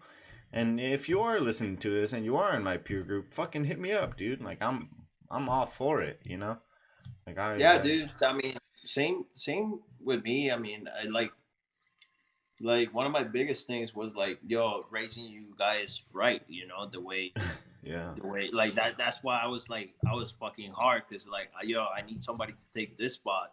I yeah. need somebody to become me and be hard on And the like next, you know because I would shoot shit with like with my boys, like with my peers, but I would also be hard on them. You know, not the right, same way, right, but you know, kind of like, all right, bro, like we need to fucking do this shit. yeah, You know, and like I've been lucky enough to where like, um, me and my peers, we have this little group chat, yeah, and we just fucking like talk and talk and talk, and like whoever wants to answer, they answer, and if they don't right, want to fucking answer, they'll just fucking look at the chat and they just right, fucking like say some things here and there, sure, but like I've been, you know, I've been in bad times, yeah, you know, and I just talked to my boy, that he's been through the same shit, that he's been thinking the same shit, and yeah, I'm like, bro, like yeah, like talking to them, like even if it's over a couple of drinks or even if it's like, you know, whatever, like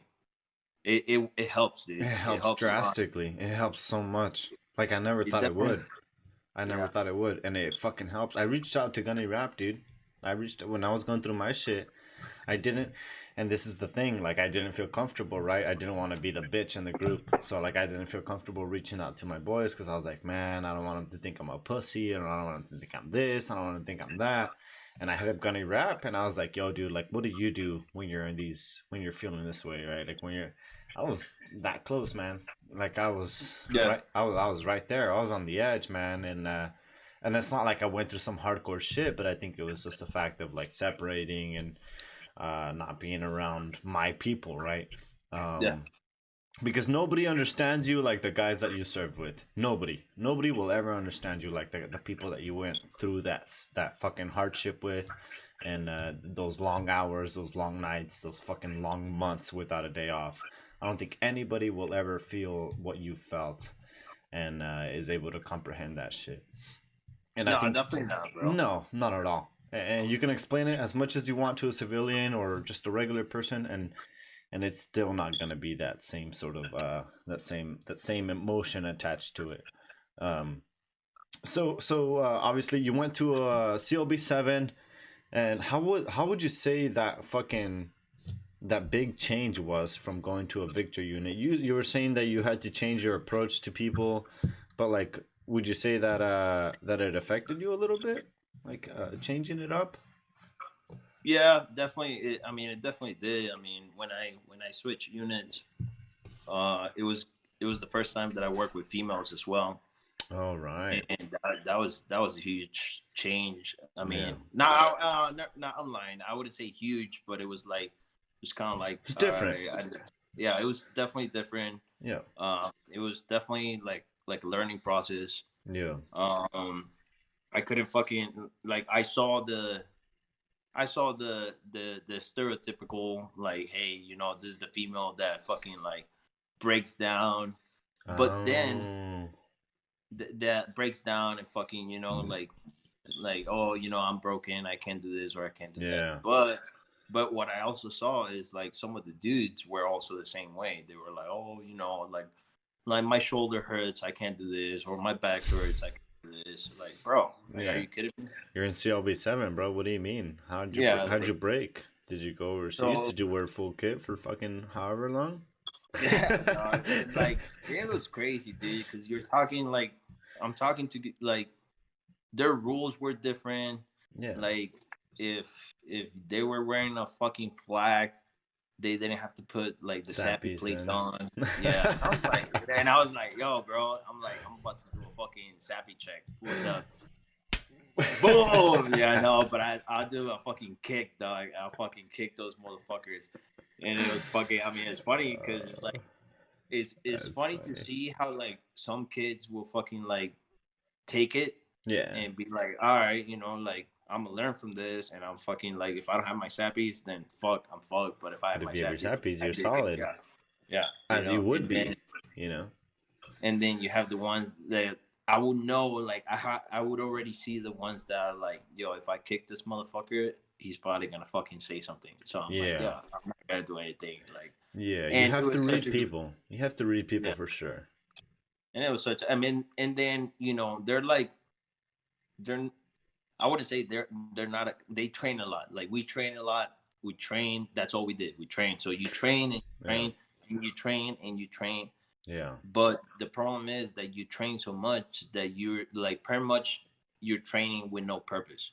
So Yeah. you're training for when Nothing. things go down, but before like if shit ever pops up, they're gonna send 2-7 over there before CLB 7, Oh, and definitely.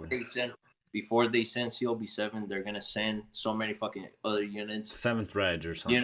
You know. Like Yeah. shit has to hit. Like shit has Yeah. to hit the fan before fucking they actually send a logistics unit, or Right. like if the whole unit. They might send a little attachment here and there, Right. but you know, and then how do you how do you how do you keep them motivated to where like, hey, like this training has a purpose. Right. So Especially if they've never gone anywhere in a yeah, while, right? You know. so I had to deal with that, and I mean, it was a good experience. Some of them got it. Some of them were like, "Yo, fuck this," you know. Yeah. But at that point, I mean, I had my hands behind my like my hands tied behind my back because, like, on one hand, you know, I can't really force you to fucking train shit Yeah. or to be like interested in this if they're like if I myself don't see a good end to this, you know. Mm-hmm. And then two is like, I mean, we're all Marines, we're all warfighters technically, but how the fuck do I make you fucking understand this shit without like how the fuck I make you feel the same passion that I have without fucking putting my goddamn fucking hands on you? You know, You know what I'm saying? I just think it's because they've never had to actually put themselves in that situation, dude. I just think it's because they've never been like, oh, we're going to Iraq, like in a few months, or like, or we're going there in a few months. I just think because it's so out of their like their line of sight that they never think they're gonna be put in that situation. When it comes to 2-7, it's like fuck, you never know, dude. When it comes to 2-7, it's like you never know when you're gonna be put in a situation, like when we're doing mount training. You know, fucking we'll have to go fucking get that fucking the weapons cache that was in that building, and you had to carry my ass out in full Oh, gear. I remember that. Remember that? Because I had gotten Yeah. shot in the leg, right? And Yeah, bro. and we have to fucking scream at our boot that's on the fucking turret because he's not fucking looking around as much, or he's not communicating when there's shit going on and there's actors running around the fucking town. Like, you know, Yeah, like bro. I think I remember that. That's funny that you say that because I remember like I was like, yo, everybody's out of the truck and like I'm supposed to be over here. I'm like I'm technically the VC and I'm mm-hmm. supposed to be over You here were the paying attention VC. to the radio. Yeah, yeah. Yeah. And I'm over here fucking paying attention to the radio and like Yep. making sure fucking everything is going smooth. And Mm-hmm. then I get inside of shot. the building, yeah, and then you get shot. I'm like, all right, fuck this. I'm gonna do what I fucking do if this was a real situation. Dude, So you I fucking fucking got out of the carried me, truck. dude. I was so impressed, dude. I was like, fuck yeah, dude. I was like, fuck yeah. That Like, shit when we was were in fucking there, right? moto, dog. Yeah, dude, when we were in there and fucking Haley wasn't screaming, I was like, yo, bitch, you better fucking scream, motherfucker. And like, he fucking screamed to a tight end, and I was like, you better tell that motherfucker to sound the fuck off. I was like, we need Yo, another for fucking real. guy in here, you know, like, shit, like, I'm I like, think. dude, yeah, and like when that happened, I remember I was like, yo, I'm gonna do this shit the way I would fucking do it if it was country, and I fucking got out of that fucking truck and went and got you and fucking everybody else, and I'm like, all right, let's get the fuck out of here, let's go to the LC, and then boom, bro, it was fucking That like shit that was shit was dope. moto. That shit Yeah, was that shit fucking was. sick, dude. That shit I was was. like, dude, if I don't do it, nobody else is gonna fucking do it. Nobody else So is gonna let's get fucking my go. ass out of there in full kit, sappies and everything. No way. When you fucking just Yeah, bro. took Yeah, me down that the shit was stairs, a I was fucking like, good shit. hell yeah, dude. I was like, I'm glad I got a motherfucker like Remy in there to fucking take my ass Bro, down, dude. I remember when we like what was it like the when we supposedly like dropped you on the fucking LC. I Oh just right. walked my ass back to the truck. I was like, yo, dog, fuck this. If they shoot me, if they shoot me, they can fucking shoot me. I'm fucking tired. Yeah, dude. You had just fucking you just carried my ass down a second story building, dude. Yeah, bro. You That shit sat was me down fucking. perfectly in that Humvee. That was some fucking awesome. I had a great time doing that training. That was fucking cool as fuck. Yeah. That was dope. I thought that was super fucking cool. Um so you know you obviously get out of the service. You know you do your time. How would you say your transition to the civilian world was? Would you say it was a smooth transition, or would you say like would you say that you dealt with a little bit of accommodation to the normal world? Well, I mean, I faced some like obstacles, you know, just like everybody else, you know. I mean, some people have like some people have the time. They prepare themselves well. Right. Would you say you Uh, had enough time to prepare yourself to get out? nah, dude, I had shitty time. So I put in a re-enlistment package um in October of 2018. Mm-hmm. So in my mind, and I would tell this to everybody, I'm like, yo, I am gonna reenlist. I'm gonna do my next 4 years, blah blah. You know, like I will for sure pick up sergeant in January, Right. which it did happen. You know, I Yeah. picked up sergeant in January, but but from the time that I put my reenlistment package to the time I picked up sergeant, um, it was kind of weird because I fell into like this weird time frame where it Yeah. was like a switch of like fiscal years and all this other fucking bullshit. So I'm thinking that when they saw my reenlistment package, they didn't think that I was gonna get promoted, so Yeah. they denied it. But they denied it, and I got the answer back 3 months later. So I think Wow. it was like before I went to Bridgeport, which I went to Bridgeport for like a month. Did you? Holy shit. Yeah, I went to Bridgeport for like a month, and I think it was in January, right after I picked up sergeant. So after that, I had 3 months to get out. Damn. So on those 3 months, right after we got back from Bridgeport, the my platoon they had to go to Australia, I think, or no, they had to go to Alaska to do Alaska. some What? training. Yeah. Yeah. That's kind of So the cool. so the dudes that were going to Alaska, they separated from the platoon, and then who's in charge of the guys that are back? The one sergeant that's back. So I had to fucking go back to work Yeah. and then go check out. Go to work, go try to check out. Damn. And then, and then I mean my SIF was like one of the biggest things. And Yeah. then Sif gear yeah. sucks.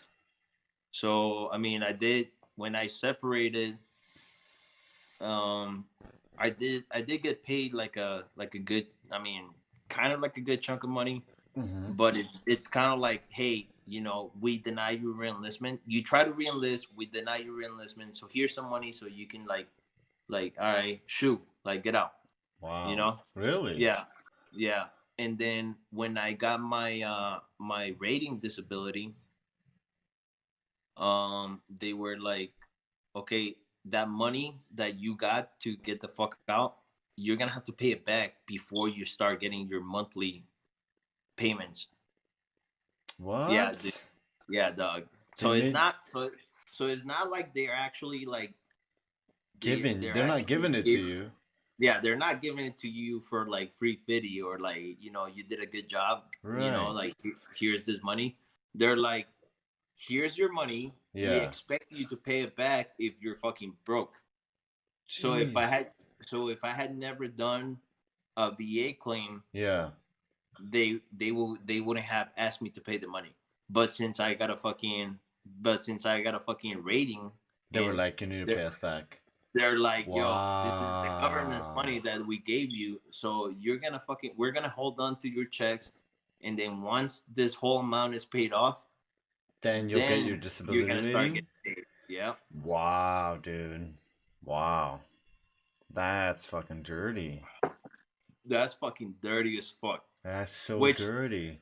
the other thing that it also affected that payment was, it depends how you get out. So I got out with an honorable discharge, Right? and they gave me an RE4, which means like, hey, you can never join any other service because you're a piece of shit. I'm like, all right, cool, whatever. Jesus Christ. Yeah, and like, dude, like honestly, like I don't want to sound like hey, like Salty or whatever, yeah. not just that, but like I didn't want to fucking Yeah. my service. Like I wanted to fucking keep training Right. new Marines. I wanted to fucking keep deploying. Like I said earlier, I was telling Yeah. you, like, bro, I'll deploy right now. If You're like, right. yeah, if I was still in, and this was like house on base or like wherever the fuck, and they told me like, hey, yo, bro, there's one more spot. Do you want to take it? I'll fucking leave right Hop the on it. fuck now. Right. I'll say goodbye to my wife. I'll say goodbye to my son, and then I'll fucking like bounce. Right. But they were like, hey, like you can't fucking serve in any other branch. And I'm like, dog, Jeez. first of all, that's kind of unfair because like Yeah. if you guys can't fucking pay attention to what the fuck happened in my whole career, then you realize like the one bitch that got me fucking busted down the second time is a fucking piece of shit. Yeah. You know, got fired from every fucking like shop that he got sent into, and like nobody wanted him because he was literally fucking trash. And then you're telling me that I'm the bad guy because I try to fucking make an example out of this fool. Yeah. Like, bro, how does that sound even fucking like? Fair. How does that make any sense? Yeah. Like that in the real world, that doesn't even fucking make sense. Right. I mean, nowadays you probably fucking get fucking a lawsuit for that shit, but you know, yeah. yeah, Definitely. absolutely. Definitely. But like we're talking about the military, and not just the military. We're talking about the United States Marine Corps. Like you're supposed to be training like hard motherfuckers. Right. Like when people think about fucking Marines, you think about like hardcore dudes that are like, yo, bro, like these motherfuckers are badass, and everything they like, the way they take a shit is badass. The way they fucking that like, shit's you know, fucking a fire shit. yeah, dude. Like when you're talking about Marines, like, dude, I drink with people or I work out with people, and they're like, "Oh, you used to be a Marine, bro? Like you go hardcore, like you guys are fucking badass." And yeah, like, dude. And then in my mind, I'm like, "Yo, if you only knew how many fucking bitches get fucking through the fucking cracks." They slip, fucking, man. dude. They slip, you know. Yeah, you know, and I'm like, dude, like it's completely unfair, but whatever. And then because I had the NJPs, right? And you know the NJPs is like Article 15s for all the other services. Yeah, it's like if they deny you reenlistment and they give you that SEPS money, they cut that SEPS money in half. If you had fucking like if you have fucking what is it like? Yeah, NJPs, they cut that money in half. So if I was supposed to get, for example, like, I'm not saying this is what I got, but if I was supposed to get $10,000, yeah, because of the NJPs, they're only gonna give me $5,000 to get out. Wow. Yeah. Jeez. Ain't that some shit? Yeah, they really take a good portion of that shit. Like, dude, that's fucking crazy. And they fucking, and like, you know, I mean, I kind of like put the Marine Corps at some fault, but it's like I can't really do that because I brought that shit up on yourself. Myself, you know, like I shouldn't have done what I did. I mean, I had a little bit of anger issues, just if a little you bit. want to call it. Yeah, just a little bit. You know? And oh shit, there it is. Hey, wait, let's take a quick break. I gotta do another head call. Be right back, guys. Sorry. Oops, 3. Bam! Back from break number 3, son. Okay. Hell yeah. Hell yeah. So, they took half of the shit because of the trouble that you got into because of because of some asshole, obviously. Triggered a little bit of just a little anger issue that you had, you know, while you were in. What would you say that was about the most challenging thing that you dealt with when you got out of the service?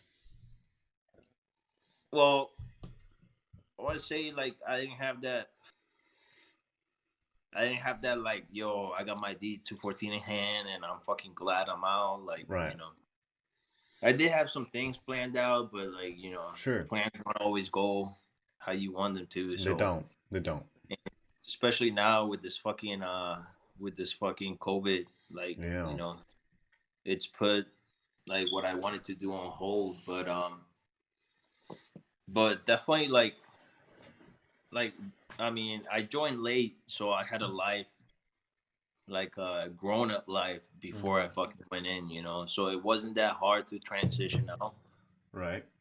But definitely like putting on my uniform, which I love every fucking day. Right. Fucking putting on my fucking camis and just fucking going out there and fucking, you know, just like getting the everyday's mission done. Right. It definitely like changed my mindset somewhat to where like when I got out, I'm like, oh fuck, dude, I missed this shit. Like I've missed it since day one, you know. Yeah. And when I first got out, I mean, I drove cross country to New York, and I was able to see some of my boys, and I mean that was good. Like that really helped a lot, you know. Yeah. Because I went and I stayed with them for a little bit, and then I fucking like came back to Cali, Yeah. and I mean now that I've been out for like more than a year, dude, I don't. I understand. I understand. I can completely understand how hard it is for some people. Yeah. Um, I right before I got out, I had a son, Yeah. and I was lucky enough to get with my girl, which she's also a Marine, and it's good because she understands me to a certain level, you know. So Definitely, dude. I have somebody that I can fucking like actually talk to, and then she's gonna understand like what the fuck I'm saying, you know. Yeah. But at the same time, it's like sometimes when I'm like out by myself, I'm like I get consumed like in all these fucking thoughts, Yeah. and dude, it's like it's super hard. And like I said before, I've been lucky enough to fucking like talk to my boys and like keep a good connection with like my peer group, you know. Right. And because I don't know, I guess sometimes like you get flooded with all these fucking thoughts of like, yo, you know, like how life can be better, how can you do better? Like I need to do better. Right. I need to make something better of myself, you know. Yeah. And and dude, I mean, like I'm not gonna lie, the thoughts of fucking suicide have been there, you know, like fuck it, you know, like maybe I don't have to go through this shit. Yeah. You don't have to deal with all this shit that you're going through right now. You know. Maybe I can make things easier and you know just fucking um just like end it all here, you know. Yeah. It's kind of shitty. It's It's kind of definitely shitty. shitty, but like, It's yeah, and like I get into this fucking like depressive fucking like stages where I just want to fucking like, dude, I just get up from bed and I just want to lay on the couch yeah. and I don't fucking see nobody. I don't want to talk to anybody. Yeah. But but I fucking like I still like, dude. I look at my son and then he's looking at me and he's looking at me to be a fucking example. Yeah. Like you know, like cause like I'll do little things and then he'll try to do little like the same little things that I'm doing. Yeah. And I'm like that kind of like brings me back to reality because it's kind of like You have I somebody to can't live leave. for. You know what I mean? Like you have somebody Yeah, to set like an example for. I can't leave him alone. You know, like I had my parents were together for like for most of the time that I grew up in Colombia, but you know, like I was oblivious to like the bad shit that was going around, you know. Yeah. And you know, they split up for a reason, but when I go back and think about it, it's like um like dude, I didn't have like my dad like hold my hand and be like, hey son, this is what this is, or this is what like this is how you fucking change the tire, you know what I'm saying? Right. I feel you. Trust me. This you know, like the basics of like, hey, you know, this is what you're supposed to teach your son as a fucking as a parent, you Right. know? And like I don't want to do that to my kid, you know. Right. I don't want him to like not blame me, but not like come out into the world and be like hey, you know, maybe this is one of the reasons why I'm fucked up because my Right. dad was fucked up and so I ended up coming out fucked up, you know. Yeah. So you know that's probably like one of the things that like brings me down to like earth, and I'm like all right, you know, like maybe I shouldn't fucking like I shouldn't be thinking about this, Yeah. you know. It gives But you a reason, right, to do it for your son and fucking give an example and and have him have a different sort of life that you did. Because yeah, same shit with me. Like my parents separated when I was very young, very young. Unlike you, you said they were together most of your childhood, but like for me, it was young as fuck. I saw a little bit of the abuse that was going on, and I see why my mom didn't want to be surrounded with that shit. Um, and it obviously gave me the example of not wanting to be that type of man for my partner or anything in life. um but I just I completely understand what you're talking about when it comes to trying to set an example for your kid. I'm not a parent. I know it's definitely different when it comes to having a kid, but I'm sure that gives you a little bit more of a reason to continue going forward. You know. Yeah, bro, absolutely. I mean, and like I said, like I talked to my boys, and then I talked to one of my best friends, dude, and then he has the same thoughts that I have. Like it's good to have somebody that you can relate to. Definitely, that's important. Even if it's like shitty things, Yeah. but if you like share like the same shitty things that you're going through, Yeah. it's kind of like you click, you bond even more. Yeah. Yeah. And Definitely. it's like I mean it's hard to it's it's sad, dude, because like they say that it's the ones that you least expected that will fucking like that will commit suicide or anything. Yeah. And that's why I'm like very fucking adamant about like, hey bro, like don't fucking make a video about fucking 22 fucking push-ups. Don't fucking don't fucking Yeah. like Reach out, like man. yeah, just reach out. Just fucking like Yeah. reach out to 22 of your homies. And if you don't have 22 homies and you only Reach out have to two, somebody. Just talk. reach out to somebody, talk out, like, Yeah. like, like I get it. People want to fucking like stay in their fucking little closed like bubble, Yeah. but sometimes you'll reach out to somebody that they want to fucking like reach out to somebody else. Right. Yeah, Yeah. I mean, that's what and then inspired and me then, to do and this it, podcast, dude. Honestly, yeah, that's and what. it's a whole chain, dude. Like it's Yeah. fucking. I mean, I'm glad I'm fucking here on the podcast. I'm Fuck like, yeah, dude, dude. I It's want an to honor fucking to have you on here. like I just want more people to fucking like reach out and Yeah. fucking talk about, like, if when you talk about it, it kind of takes some weight off your shoulders. Definitely. Big time. Big time. Speaking from experience, man. Like, and I didn't get through any. I didn't go through any hard shit, you know. But like, I like this one journalist, and I bring him up often.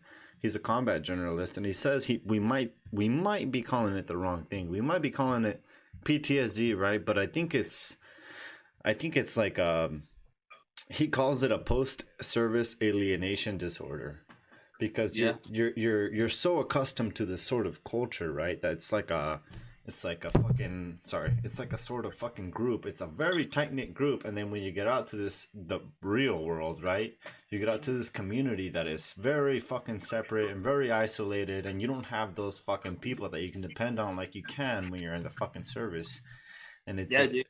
It sucks, man, because like once you get out, so like when we were in, dude, I wish I could go back to the time when we were in, like we were all fucking like come out of the barracks or go to like the one guy's house that he was fucking married, you know, yeah, and like every weekend you get together. Like regardless if we spend 20 hours at work together, I'm still yeah, gonna go take a shower and fucking go to your house and spend more time with you, because for those 2-3 hours that I wasn't with you, I miss you, motherfucker. I still want to fucking like seriously. talk shit to you, or I still want to fucking pick on you, or whatever, or I want to fucking see you drunk, or Yeah, whatever. Yeah, whatever it is. But you get out, and then now that's your it. boys are like doing their own fucking life, or like you come back to reality, and now you got Reality homies. Yeah, now you got homies in fucking Texas. Now you got homies in fucking like all over the New country. York, North Yeah, Carolina, like all over the fucking place. And now instead of you fucking seeing them every day at work, or being able to see them every fucking weekend, yeah. now you got fucking plan for fucking like 2-3 years. Oh You're like, yeah. hey bro, let's get together. It's like, Yeah. oh well, this year I can't because There's some shit like going on, there's no or money, or like I had a family emergency, or like right. shit. It's not as easy as going over to the next room and fucking Yeah, dude. knocking like over it. Yeah, like dude. hey, you don't want to drink, bitch? All right, you're gonna Yeah. fucking drink. Oh. Yeah, dude. It's definitely such a fucking different. It's such a different thing. Like it's almost unexplainable, honestly. It's such a strange. It's a different type of world out here, honestly, and I think that the military. I think the military could do a better way of helping you transition to the civilian world? Because I think it's kind of it's difficult, man, when it pulls you away from your because it's a closer bond than your family. I personally think. I got close to all you motherfuckers, you know, like, and then it's a bond that I don't think you could explain to anybody else. And you just get fucking ripped away from all those guys, and you don't, and like you were saying, it's not, you know, you can't just be like, hey, dude, let's fucking grab some beer, let's go to the smoke pit, you know, Yeah. like you can't do any of that shit anymore. I remember getting to work, going to the smoke pit in the morning, fucking bitching about Like, fucking, yeah, about dude. what we got going on today, Yeah, and then all dude. right, let's go. I Like, fucking ready, miss it. break. I Yeah. fucking miss it. Honestly, I miss bullshitting with you guys at fucking 5:30 in the morning, being miserable, having a cigarette. You know, like it's such a fucking different world. But what would you say you would recommend to people that are going through similar struggles that you dealt with when you got out of the service, right? Like whatever you were dealing with when you got out, missing your buddies, missing the lifestyle. What would you recommend people do when they're feeling that sort of way or are in a dark place? Um, Like what did you that do? is, I mean, obviously it's not the same for everybody, but It's not. I would say if you need help, don't be afraid to fucking like don't feel weak. Yeah, Like, pride is just an emotion that's just there to fucking get in your way, honestly. that's all it is. Like your pride and your ego are Yeah, not gonna fucking like suicide is not, it's not the answer. it's like, yeah, it's not the answer. Like, you know, like it's gonna solve your problems maybe. Like you're not gonna fucking feel anything. Like we Yeah, don't know. We don't know like in the afterlife, what the fuck you is know, up? Yeah, what the fuck is up or what the fuck is down, you know. But but if you are contemplating suicide, like think about like the people that care about you, yeah. you know. The guys who Like were you, at your left and your right, even from the beginning, dude. Even yeah, from the beginning. like the pain that you're suffering, it's only gonna transfer like that. That's like the pain. Like pain is this like negative energy Yeah, that you have on you, and when people see you in pain, like they like a little bit of that ball of negative energy like goes towards them. So if you do like commit suicide, for example, that whole energy is going to transfer to somebody else, or that definitely. whole mass Or a is going to group of people. spread. Yeah, it's going to spread out into a fucking group of people. Yeah, So think about that. Like think about the fact that like, would you want to see your mom in pain? You know, would you want to see your dad, or would you want to see your sisters or your wife or your son in yeah. that same pain that you have? Like, I'm not saying like, oh, like be a fucking man up and Right. fucking, you know, That's not it. Yeah. that's not what I'm trying to say. What I'm trying to say is that to help minimize this pain, you can reach out. You can fucking like, there's so many options. You know, Yeah. like not necessarily like, hey, you need to go to a fucking therapist, Mm-mm. which That you doesn't know, work for everybody. yeah, Yeah. it doesn't, dude. Like I've gone to counseling. Yeah.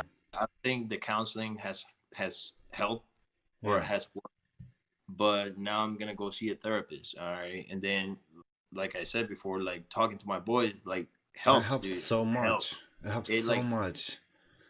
like it helps a lot when you talk to somebody that has gone through the same shit Yeah. that you have gone through, dude. That you have no idea. Like don't try to be like even the alpha male, it's only the alpha male if other people can follow. So if you're gonna be the one that is like, yo, I'm the leader, and you know you see other people hurting around you, then go fucking show them that you're there for them, That you're or show, fucking moving or forward, show you them, know? hey, you know, like they can like guide them, or like reach out to somebody. Like, you know, like I was kind of iffy to come on, you know, on the podcast and talk about this, but like, you know, here I am. I'm glad you Like are, man. yeah, like I want to fucking, like I want to help people, like for them to be able to reach out, you know. Yeah. Like it's like, even if it's one person, you know, like I don't want to put it that way, but like I want it to be like 100, like 1,000, like to the point where That's it's what I'm like saying, dude. there's no more fucking like 22 a day, That's like, what I'm you know, fucking saying. That's why I did this, man. That's why I did yeah, this. you know, it's like, you know, when people say like, oh, even if it's one person, like, Yeah. no, you're setting your standards kind of like low. Low. Like, Yeah. I don't want it to be a one person. I want it to be fucking like multiple people, Yeah. to where they're like, yo, come check this out. Like, this Yeah. dude came in and he's a fucking hardcore motherfucker, and he still fucking reach out for help, you know? Goddamn right. Yeah. And then other people are like, well, fuck, if he did it, Then I can then do why? it. You Then know? I can do it, you know? Yeah. Like, he's not There, a pussy about it, then I'm not gonna be a pussy about it. yeah. There's nothing to be ashamed about. There's nothing Yeah, to be dude. ashamed about. Nothing Like, at all. the same way like different people have different like life experiences, Yeah. it's the same way that people should be like, yo, like mental health is like, it has different levels to it. some Definitely. people can some people can go on fucking like 14, 15 deployments and Be fucking, cool. you know, be fine, Yeah. like turn off the switch. And then other people can go on fucking like no deployments and Yeah. still fucking like fuck, like Yeah. how am I gonna be a bitch about this if the Yeah. same dude that went on fucking on like Don't compare your 15 experiences. yeah, like it's not Don't about compare it. it's not a competition, It's is not what a I'm trying to say. competition. Exactly. Like, this when it comes to your mental health, it's like that's the time for you to be like selfish and care about yourself. Yeah. Kind of like, if like, now I'm not saying like don't help out others, but like look within yourself and see Yeah. like, hey man, like maybe I do need some help. Like, Yeah. maybe I do need to reach out, you know, or if that's not the case, then maybe like, yo, maybe I do need to connect with this person so Yeah. they can fucking help, so they can get the help they need, or they can fucking reach out to whoever they need. Even if it's not you, like, don't get offended if you're not the person that they're not reaching out to. You know, don't Yeah. get butthurt about it, and Don't just get because of butthurt. that, Don't don't get try to butthurt. fucking help out. Yeah. You know, like, if they want to reach out to somebody else, like, fuck it, dude. Let You them know, reach like, out. Yeah. As yeah, long as they're doing their due diligence of like getting some sort of assistance when it comes to dealing with their own shit, because everybody processes things differently. Fuck it. As long as it works. As long as it yeah, works for you. If you have to call the suicide hotline, if you have to hit up your old gunny like I did, if you didn't feel comfortable talking to your homies and because you thought you were gonna be judged or whatever the fuck it was, as long as something works for you, you know what I mean? Like, as long as you can continue moving forward. We've had too many fucking guys. We've had too many guys, gals, and people fucking not wanting to push forward, and we just don't need more people being a part of the 22. Is what I'm yeah, saying. bro.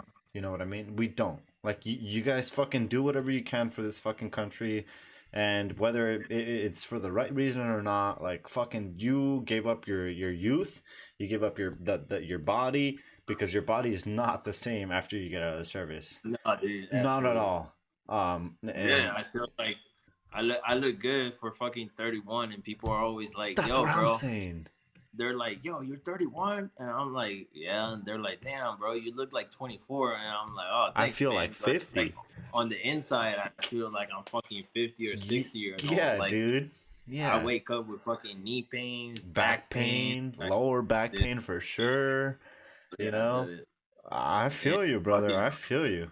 I feel you. and like, yeah, man, like, I mean, you gave up, like, you gave up your time, Your yes, youth. to fucking like, for something better, for something bigger than yourself. Bigger. Even if you don't like physically like see it, it happened. Yeah. Like, you know, like, it's there, like, you know, like, you did it, bro. Like, you Yeah. did what the 99% of the Less fucking than country would 1%. fucking, yeah, Yeah. Less than what they 1%. would fucking do, you Yeah. know.